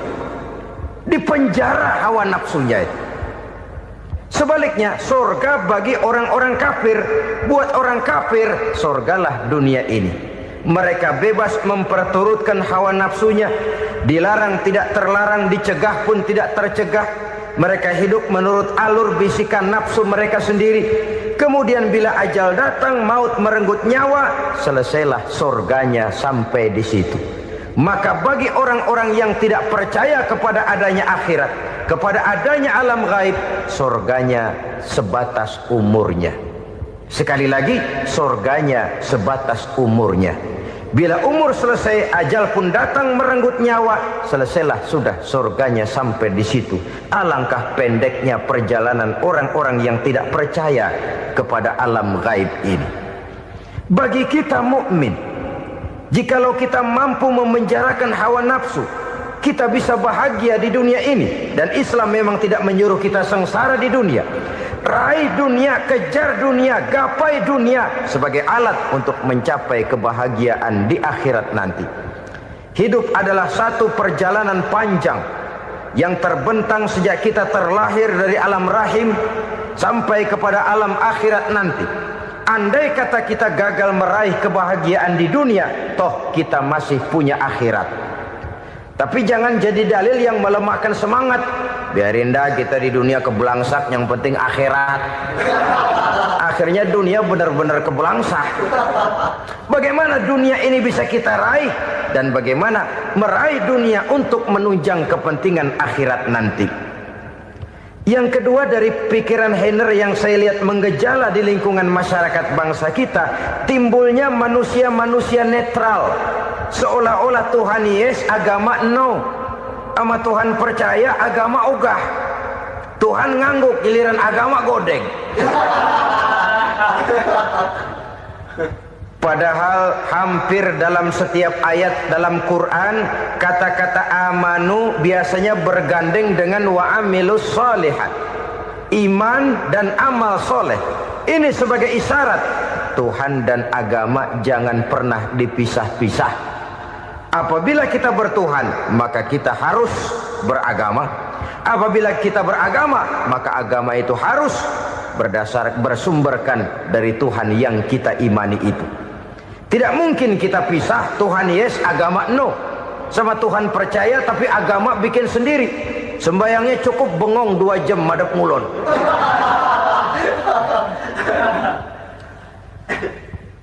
Saudara-saudara kaum muslimin rahimakumullah. Jadi dengan demikian, agama yang kita akui merupakan unsur mutlak di dalam pembangunan sekarang ini, merupakan bagian dari kehidupan yang menuntun kita bahwa di balik alam nyata ini, di balik alam syahadah ini ada alam gaib. Dan mudabbir, murabbi, yang mengatur, yang menguasai, yang memelihara baik dia alam nyata, baik dia alam gaib, tidak lain adalah Allah Subhanahu wa ta'ala. Di sana ada satu super power, satu maha kekuatan yang kita perlu bersandar kepadanya. Sebagai makhluk nyata yang hidup di alam nyata, berbuatlah secara nyata sebagaimana harusnya kita berbuat. Karena Islam jelas bukan agamanya orang pemalas. Islam jelas bukan agamanya orang yang mengajarkan setelah selesai sholat boleh duduk, nggelenggem ayam-ayam, ndelohom, menghitung bintang di langit sambil menunggu keajaiban. Tidak. Islam adalah agama yang mengajarkan apabila sholat sudah selesai kamu kerjakan, bertebaranlah di permukaan bumi, cari karunia Tuhanmu. Jangan hidup berpangku tangan menunggu keajaiban. Karena hidup bukan undian. Jangan berharap untung besar tanpa mau peras keringat. Tapi di sebalik itu toh kita juga harus yakin bahwa di sisi usaha nyata yang kita lakukan ada satu super power, satu maha kekuatan gaib yang menentukan berhasil dan tidaknya usaha kita. Kepercayaan kepada hal semacam inilah yang mendorong kita untuk mempunyai sandaran vertikal, agar jikalau usaha ini berhasil, kita tidak lupa diri dan lupa daratan. Jikalau usaha ini gagal, kita tidak putus asa dan buruk sangka, tidak cupik pandangan dan sempit hati, tapi mampu melihat persoalan dengan kacamata putih sambil husnuzon kepada Allah Subhanahu wa ta'ala. Kita percaya malaikat itu ada. Ada yang namanya raqib dan atid, mengawasi gerak hidup kita sampai kepada gerak hati kita. Ini memberikan sugesti agar kita berhati-hati. Tidak sejengkal tanah pun kita bisa berlindung dari pengawasan raqib dan atid. Ada munkar nakir yang akan menyoal kita di alam kubur.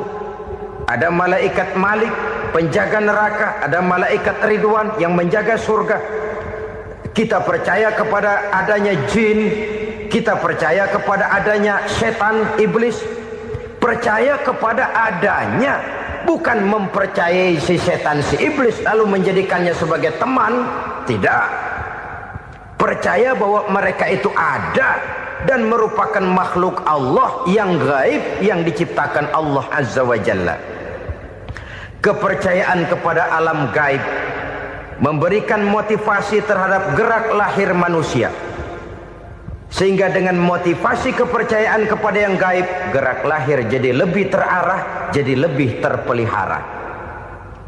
Pernah seseorang bertanya, "Pak, apakah adanya akhirat bisa dibuktikan secara ilmiah?" Saya bilang tidak bisa, tidak bisa.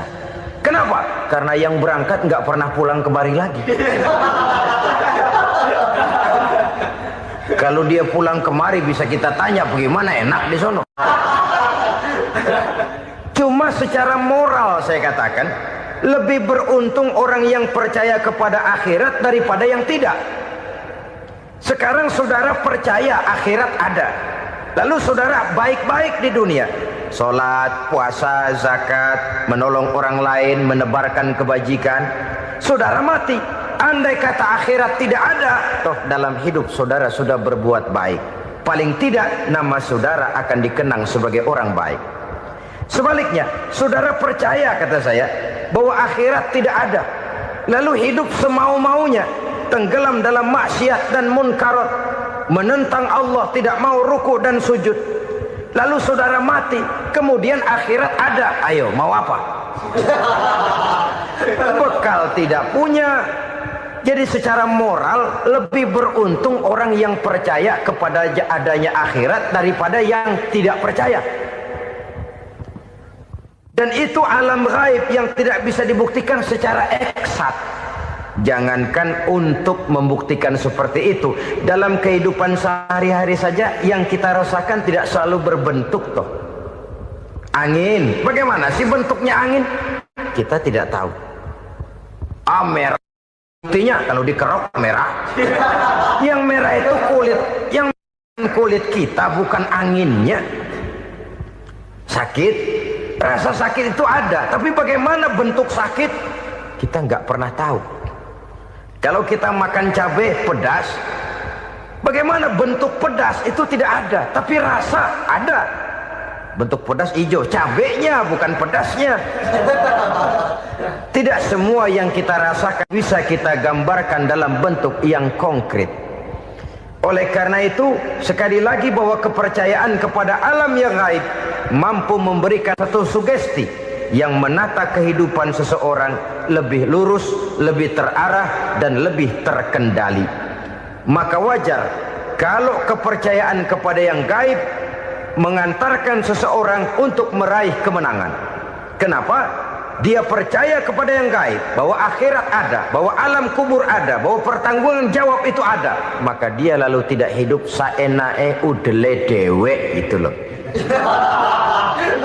Tidak hidup menurut seleranya sendiri, terarah, teratur.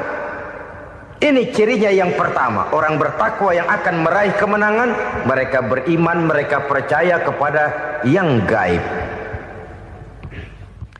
Bahkan hal-hal konkret saja selalu berangkat dari yang gaib. Saudara-saudara, para remaja, para pemuda sekarang ini tidak pernah tahu toh siapa yang akan jadi teman hidup saudara. Kita bisa saja ngerancang, mentargetkan, tapi toh akhirnya yang namanya jodoh bukan kekuasaan kita. Rezeki di luar kemampuan kita. Begitu juga ajal. Maut, jodoh, ajal adalah contoh-contoh konkret bahwa pada akhirnya yang gaiblah yang menentukan. Bertahun-tahun ngelancong, emang jodoh seret, nggak jadi.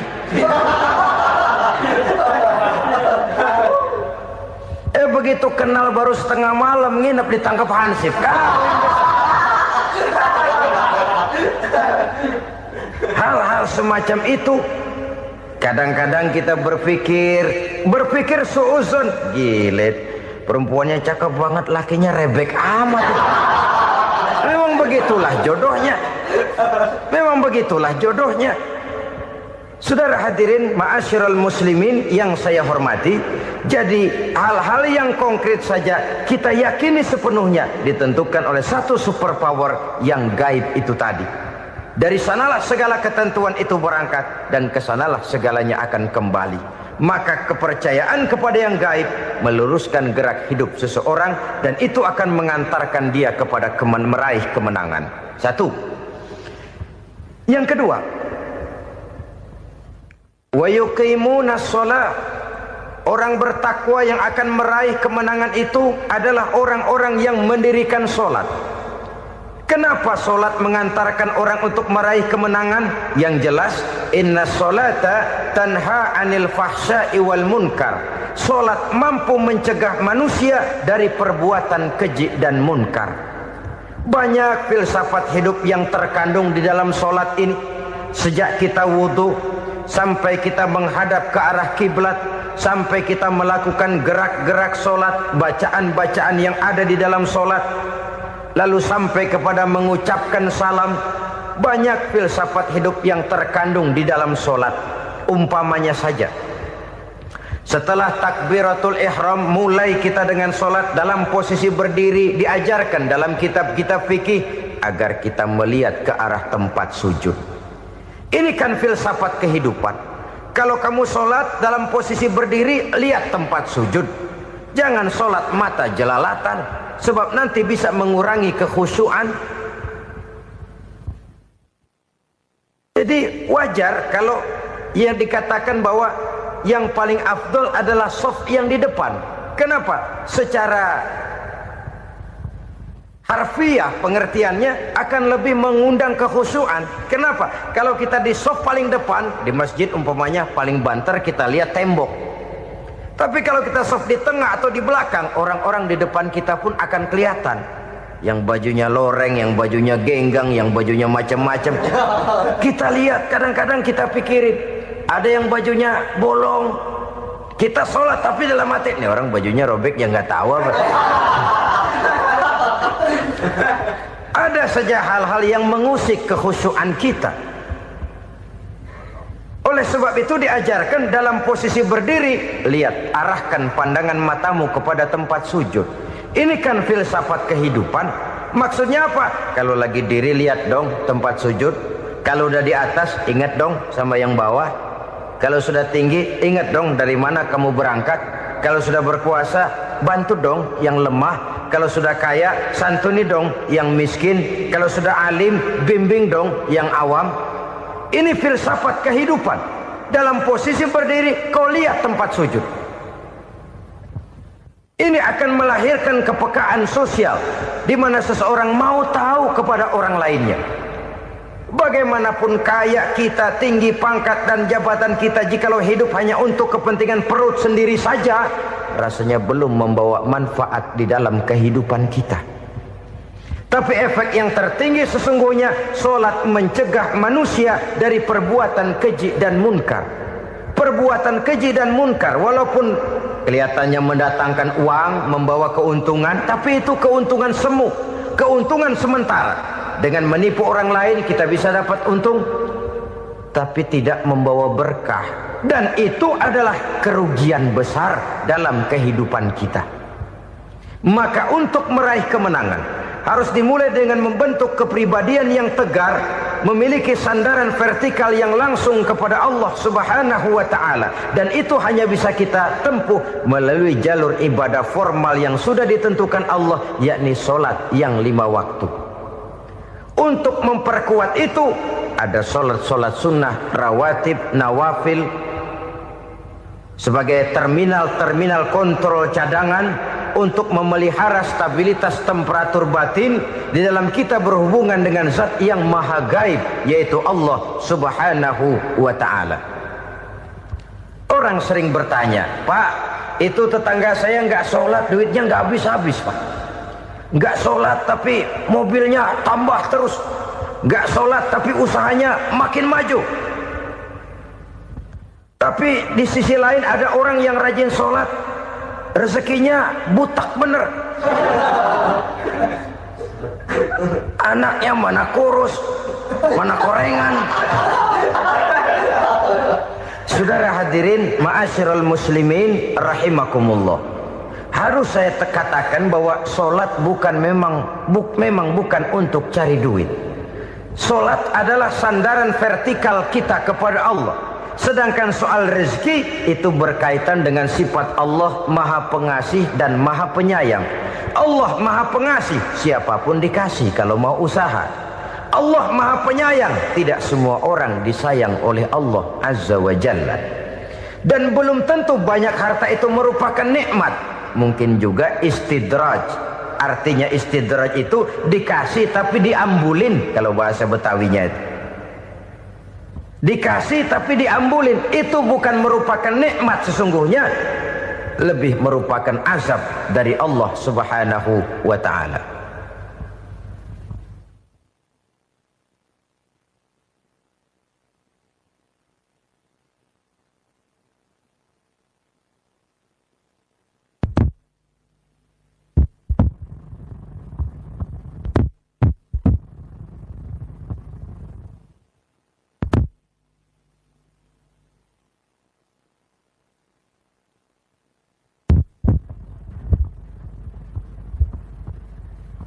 Agama mempunyai sistem sholat, dan kita umat Islam telah dituntun oleh Allah Subhanahu wa ta'ala yang wajibnya 5 kali dalam sehari semalam mendirikan sholat, dan itu tentu berada dalam jangkauan kemampuan manusia. Pada awalnya barangkali kita memang merasa sholat itu satu kewajiban, tapi semakin kita hayati makna, manfaat dan filsafat yang terkandung di dalam ajaran sholat, semakin sampai kita kepada keyakinan bahwa sholat adalah keperluan kita. Sehingga pada waktu tertentu dinilai puncaknya, kita tidak lagi akan berkata saya wajib sholat, tapi kita akan berkata saya perlu sholat. Kalau kita sudah merasakan itu adalah keperluan kita, nah di sanalah kita baru akan merasakan ruginya kalau hal itu tidak kita laksanakan. Sepanjang kita masih berkata saya wajib sholat, kita akan lebih merasakan dia sebagai beban ketimbang sebagai keperluan. Yang jelas Allah tidak memerlukan ibadah yang kita laksanakan ini. Dengan kata lain, andai kata satu dunia penuh ini orang tidak ada yang sholat satu pun, Allah tidak akan turun dari jabatan Tuhan. Jangan lalu berpikir kalau kita ngambek se-RW kagak sembahyang Tuhan tekor kali ini ya. Tentu tidak. Itu perlunya kita, bukan perlunya Allah. Dan pada induknya kita akan berkata saya perlu agama. Kalau secara induk kita sudah memerlukan agama, maka konsep-konsep yang ada di dalam ajaran agama itu pun adalah juga merupakan keperluan kita. Baik dia bernama sholat, baik dia bernama puasa, baik dia bernama zakat, baik dia bernama haji, seluruhnya adalah keperluan kita. Dan sesuatu yang kita perlukan apabila tidak kita laksanakan akan melahirkan kerugian di dalam kehidupan. Jangan heran kalau kita membaca riwayat perjalanan hidup para salafus soleh, orang-orang soleh. Ada yang tahajud sampai 100 rakaat, ada yang sholat malam kakinya sampai bengkak. Kita sekalinya bengkak biri-biri. Ada yang sholat membaca surah dalam Al-Quran sampai khotam Quran. Kok mau? Mereka sudah merasakan itu keperluan. Itu saja soalnya. Satu saat pun jikalau kita merasa bahwa itu keperluan saya, kita pun akan melaksanakan seperti itu. Keperluan saya dalam kehidupan. Inilah yang kedua. Yang ketiga, orang bertakwa yang akan meraih kemenangan itu, wa mimma razaqnahum yunfikun. Mereka membelanjakan sebagian daripada rezeki yang diberikan Allah kepada mereka. Mereka infakkan di jalan Allah. Ada satu dialog menarik. Satu hari seorang anak muda bertemu dengan seorang kakek-kakek yang sudah dikenalnya baik. Bertanyalah anak muda ini, "Kek, umur kakek berapa tahun?" 15 tahun, kata si kakek. "Anak kakek berapa orang?" 1. "Harta kakek berapa banyak?" 15 juta. Si anak muda ini bengong. Lalu protes, "Kok kakek bohongin saya?" "Kenapa?" "Saya tahu umur kakek 70 tahun. Kenapa ngaku 15? Saya tahu anak kakek 5. Kenapa bilang 1? Saya tahu kakek miliuner, miliaran uang kakek. Kenapa ngaku cuma 15 juta? Begini, kata si kakek tadi. Benar, umur saya 70 tahun.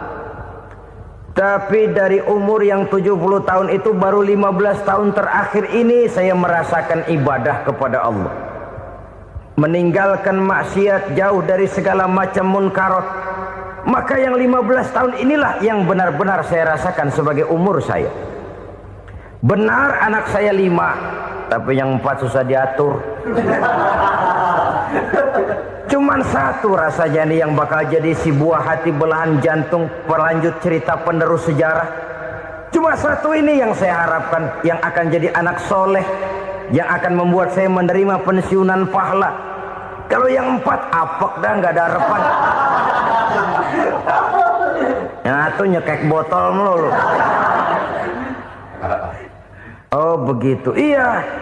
Lalu kenapa kakek bilang harta kakek cuma 15 juta padahal saya tahu kakek uangnya miliaran, depositonya banyak? Ya karena 15 juta itulah yang saya ingat yang pernah saya belanjakan di jalan Allah. Saya merasa itulah harta saya yang sebenarnya.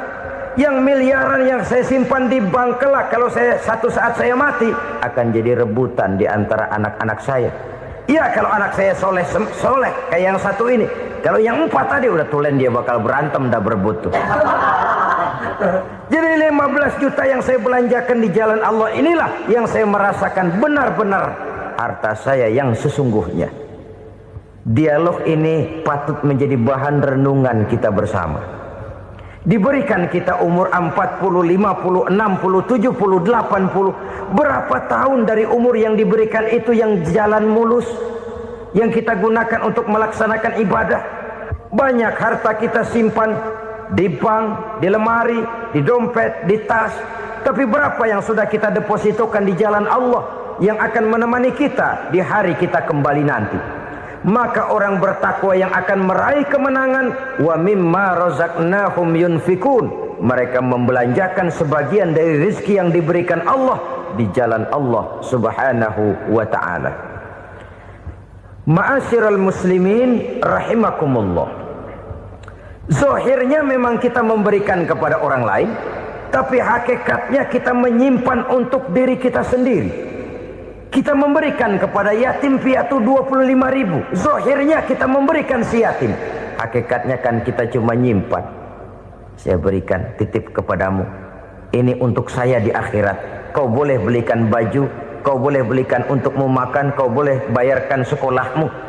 Ini untuk saya. Hakikatnya kita nyumbang masjid 1 juta, zahirnya kita berikan kepada panitia masjid, tapi hakikatnya kan cuma titip 1 juta ya untuk saya di alam kubur nanti.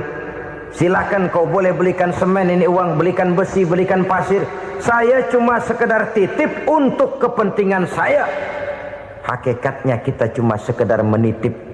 Sebagaimanapun pada hakikatnya, apapun yang kita miliki dalam kehidupan kan cuma sekedar hak guna pakai, bukan hak milik mutlak.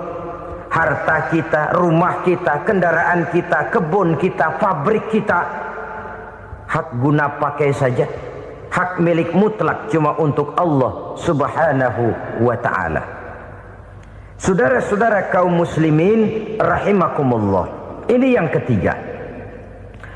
Kemudian yang keempat, orang-orang bertakwa yang akan meraih kemenangan, allazina yu'minuna bima unzila ilaika. Mereka yang beriman, mereka yang percaya kepada apa yang telah diturunkan kepadamu Muhammad, ay Al-Quran, yakni Al-Quranul Karim. Setelah percaya kepada yang gaib, mendirikan solat, kemudian menginfakkan sebagian dari rezeki yang diberikan Allah, mereka juga lalu percaya kepada yang diturunkan terhadap Nabi, yaitu tidak lain Al-Quranul Karim.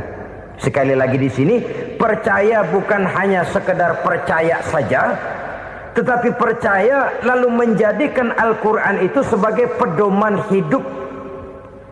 Sebab memang Al-Quran itu adalah GBHM, garis-garis besar haluan muslim. Apa yang harus kita lakukan, apa yang harus tidak kita lakukan, bagaimana mestinya kita bertingkah laku dan berbuat, seluruhnya tercantum di dalam Al-Quranul Karim. Itu sebabnya ketika satu hari Aisyah ditanya bagaimana akhlak Rasul, beliau menjawab, kana Rasulullah sallallahu alaihi wasallam khuluquhul Quran. Akhlak daripada Rasulullah tidak lain adalah Al-Quran. Jawaban simpel ini memberikan gambaran bahwa keseluruhan daripada konsepsi Quran sudah diterjemahkan dalam kehidupan Rasulullah Sallallahu Alaihi Wasallam. Karena kita tahu akhlak adalah keseluruhan dari gerak hidup manusia. Sejak ia berpribadi, berumah tangga, bertetangga, bermasyarakat, sampai kepada berbangsa dan bernegara, Al-Quran tetap memberikan sentuhan nilainya.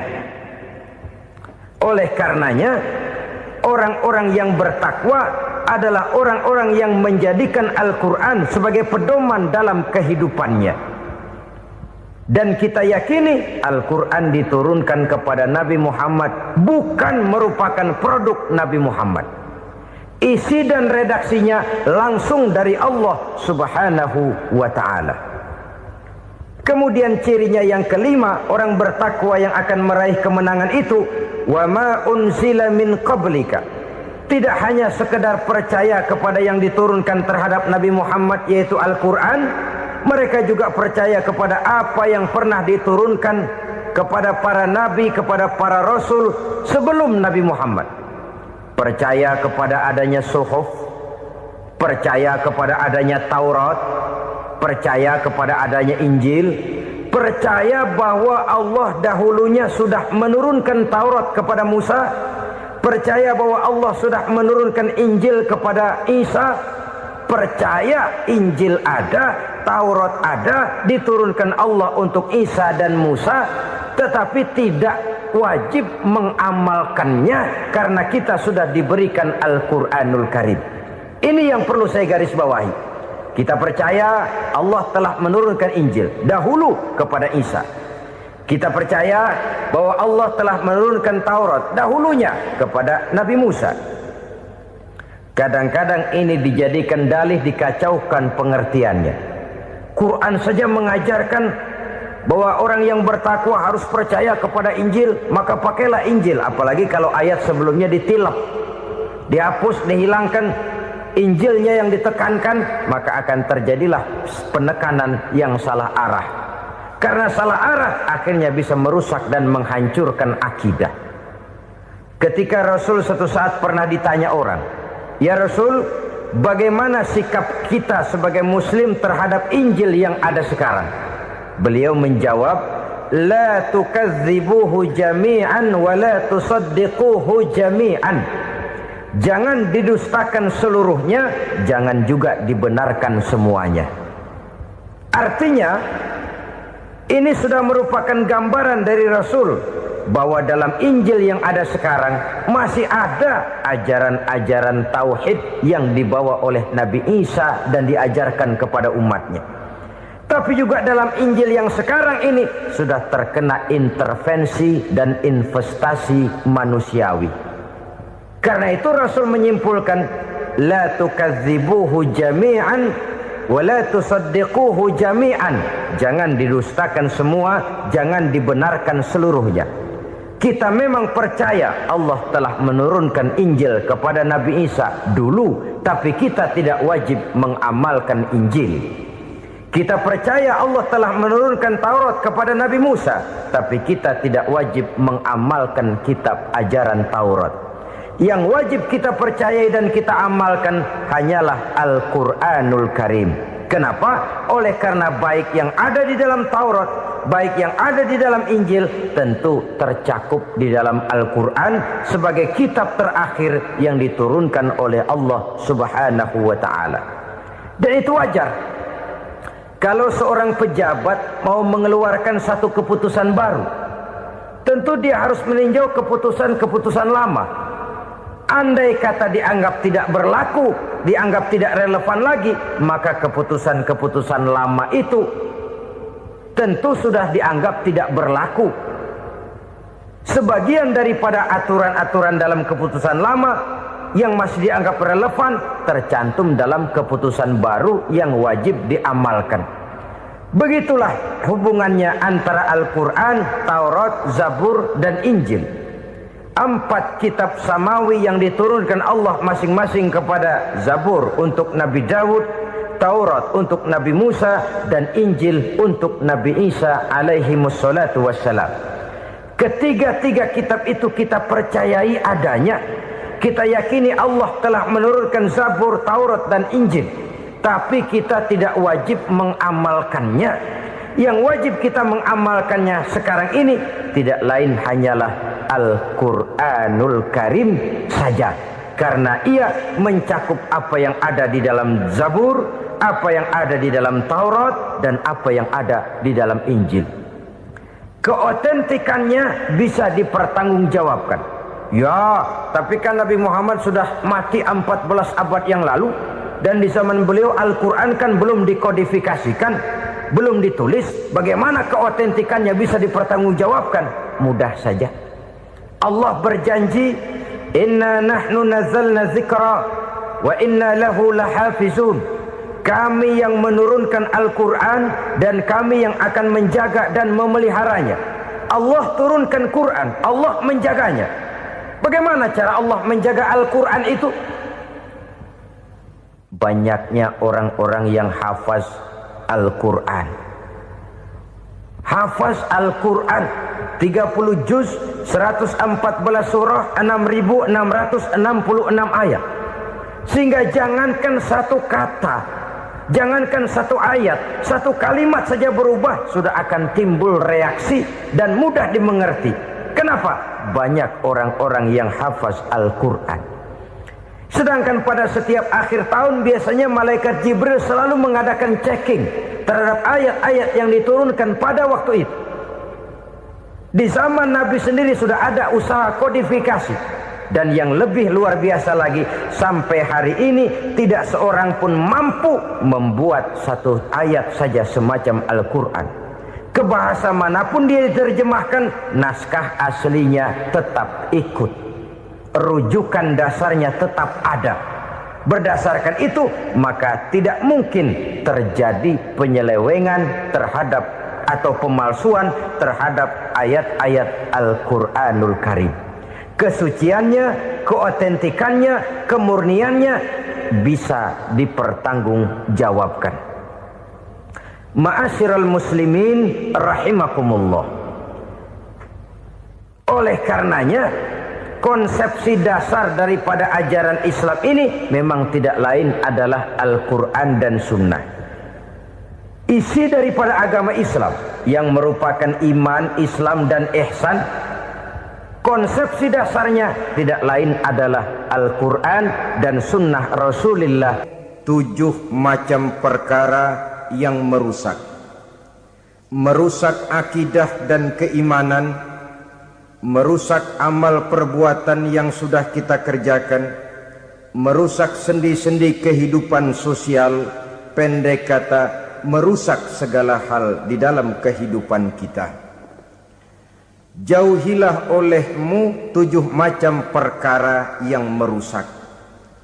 Yang pertama, asyirku billah, menyekutukan Allah subhanahu wa ta'ala. Agama dimulai dari keyakinan, maka kehancuran agama selalu dimulai dari kehancuran keyakinan, iman atau akidah yang dimiliki oleh seseorang. Dan untuk menghancurkan nilai-nilai iman yang kita miliki ini, orang rasanya tidak akan menghantam kita dengan peluru kendali. Orang tidak akan mengirimkan nuklir ke sini. Orang tidak juga akan mengirimkan satuan militernya ke sini. Untuk menghancurkan nilai-nilai iman, dibanjiri kita dengan paham-paham yang merusak dan mendangkalkan akidah. Baik ia bernama materialisme, baik ia bernama sekularisme, baik ia bernama banjirnya maksiat dan munkarat, baik ia bernama banjirnya peradaban dan kebudayaan yang menghancurkan moral daripada anak-anak kita, sedikit demi sedikit melenturkan dan melunturkan nilai-nilai keimanan kita, untuk kemudian pada waktunya nilai iman itu akan bertukar dan berganti menjadi nilai syirik kepada Allah subhanahu wa ta'ala.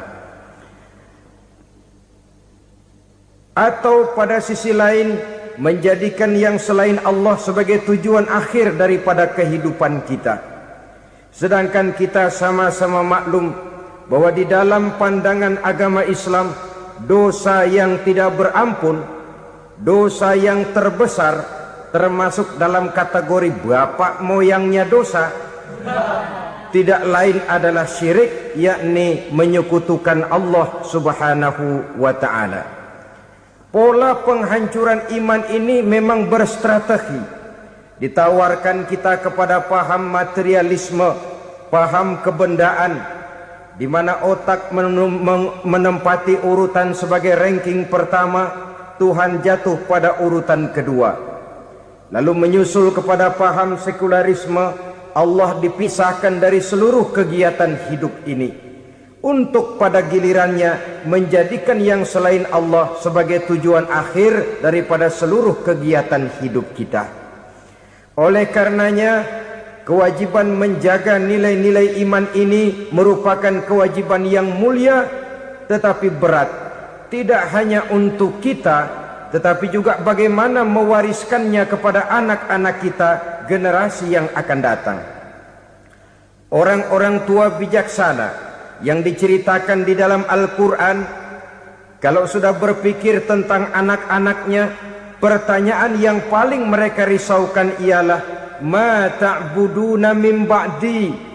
Anakku, kalau pada satu saat aku, ayahmu sudah tidak ada lagi di dunia ini, meninggalkan kamu semua, ma ta'buduna min ba'di, apa yang akan kamu sembah nak?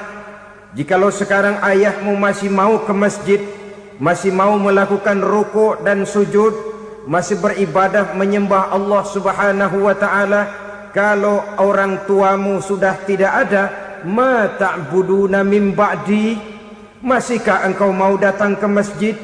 Masihkah engkau mau rukuk dan sujud? Masihkah engkau mau menyembah Allah Subhanahu wa ta'ala?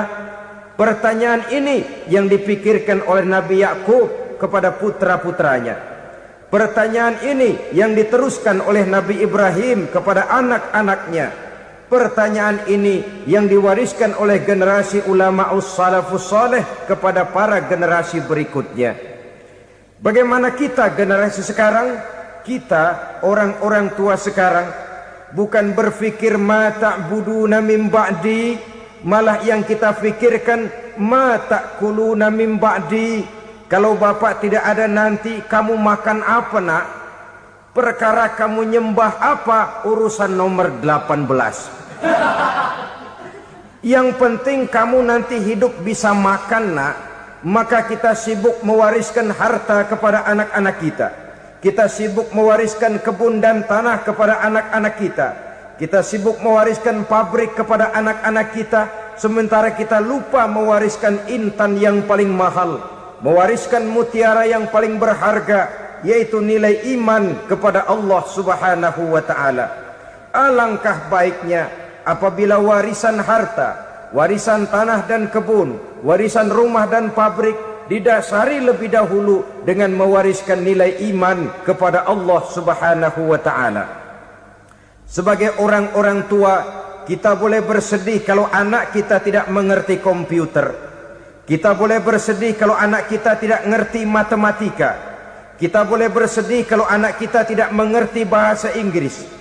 Tapi sewajarnya lebih bersedihlah kita orang tua jikalau mempunyai anak yang tidak kenal Allah sebagai Tuhannya, yang kemudian tidak mau rukuk dan sujud kepada Allah Tuhannya. Itulah kemalangan yang paling malang bila kita meninggalkan generasi yang tidak bertauhid kepada Allah Subhanahu wa ta'ala. Betapapun anak kita tidak ngerti komputer, saudara, paling-paling kerugiannya cuma kerugian dunia. Masuk dia ke alam barzakh, munkar nakir tidak akan sempat tanya kau belajar komputer apa tidak. Kumpul dia di padang mahsyar, malaikat juga tidak akan tanya matematikamu nilainya berapa. Yang ditanya kau kenal Allah, kau rukuk dan sujud kepadanya, kau pernah datang ke masjid.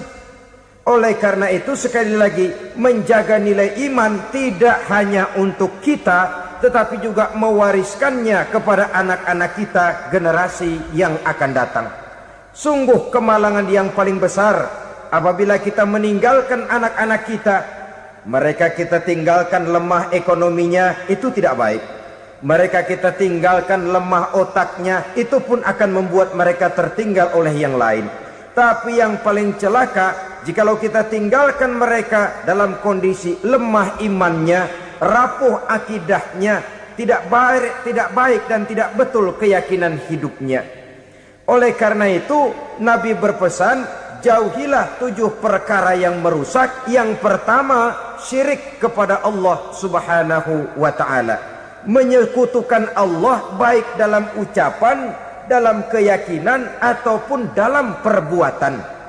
Ini perkara pertama yang termasuk 7 perusak besar di dalam kehidupan.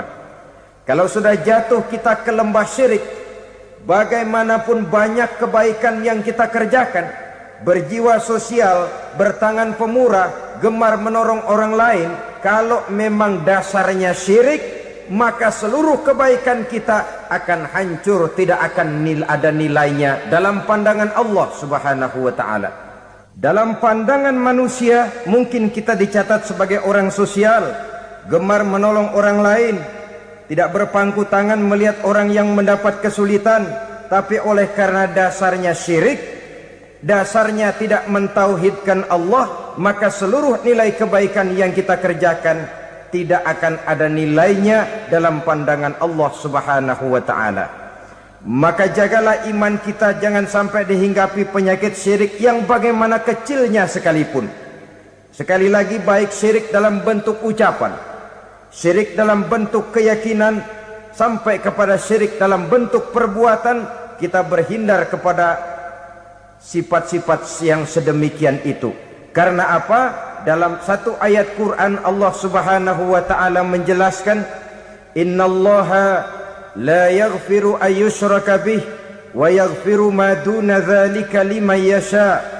Allah tidak akan memberi ampun kepada orang-orang yang menyekutukannya, tapi Allah masih mau memberikan ampun kepada dosa-dosa yang selain itu bagi orang-orang yang dikehendakinya. Dosa selain syirik, apabila kita bertaubat, Allah masih mau mengampuni. Tapi kalau sudah jatuh ke tempat syirik, itu sudah dosa yang tidak berampun. Taubatnya tidak lain melepas syirik, kembali kepada tauhid, berkeyakinan bahwa hanya ada Allah Subhanahu wa ta'ala, Tuhan satu-satunya, yang lam yalid walam yulad walam yakul lahu kufuwan ahad. Tidak beranak, tidak pula diperanakkan, dan tidak satupun yang dapat menyerupai Tuhan Allah Subhanahu wa ta'ala. Saudara-saudara kaum muslimin rahimakumullah, bahwa kita di zaman sekarang memang tidak menyembah berhala, ya. Bahwa kita tidak berterang-terangan mengatakan Tuhan lebih dari satu, memang. Bahwa kita tidak berkeyakinan Tuhan itu punya anak atau diperanakkan, tentu. Tapi dalam perbuatan dan i'tiqad, kita kadang-kadang jatuh tanpa kita sadari ke tempat yang bernama syirik ini.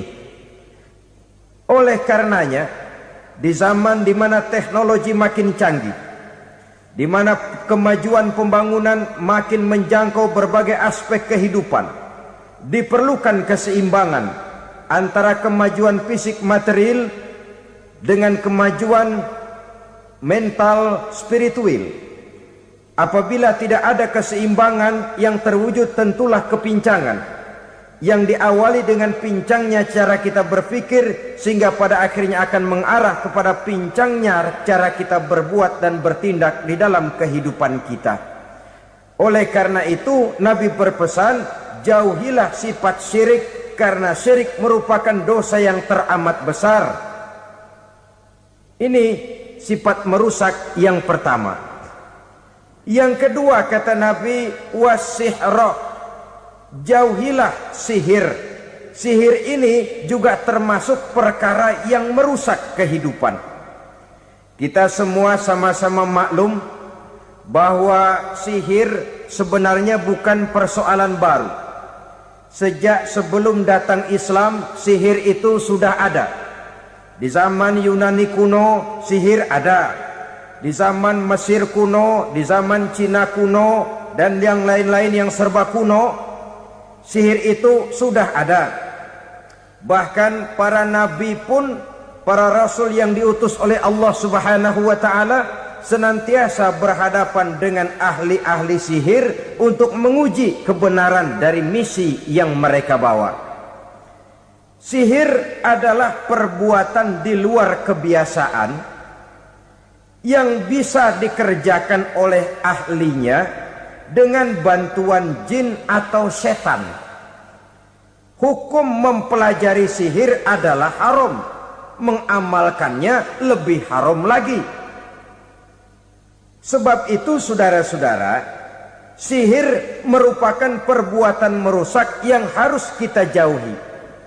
Ciri-ciri daripada perbuatan sihir, pertama, ia mengandung tipuan, bayangan khayal. Di zaman Nabi Musa misalnya, orang melihat tambang-tambang itu seperti ular. Nabi Musa melayangkan tongkatnya menjadi ular-ular besar yang memakan ular-ular kecil ciptaan tukang-tukang sihir Fir'aun tadi. Lalu sihir bisa terjadi dengan bantuan jin kafir atau setan.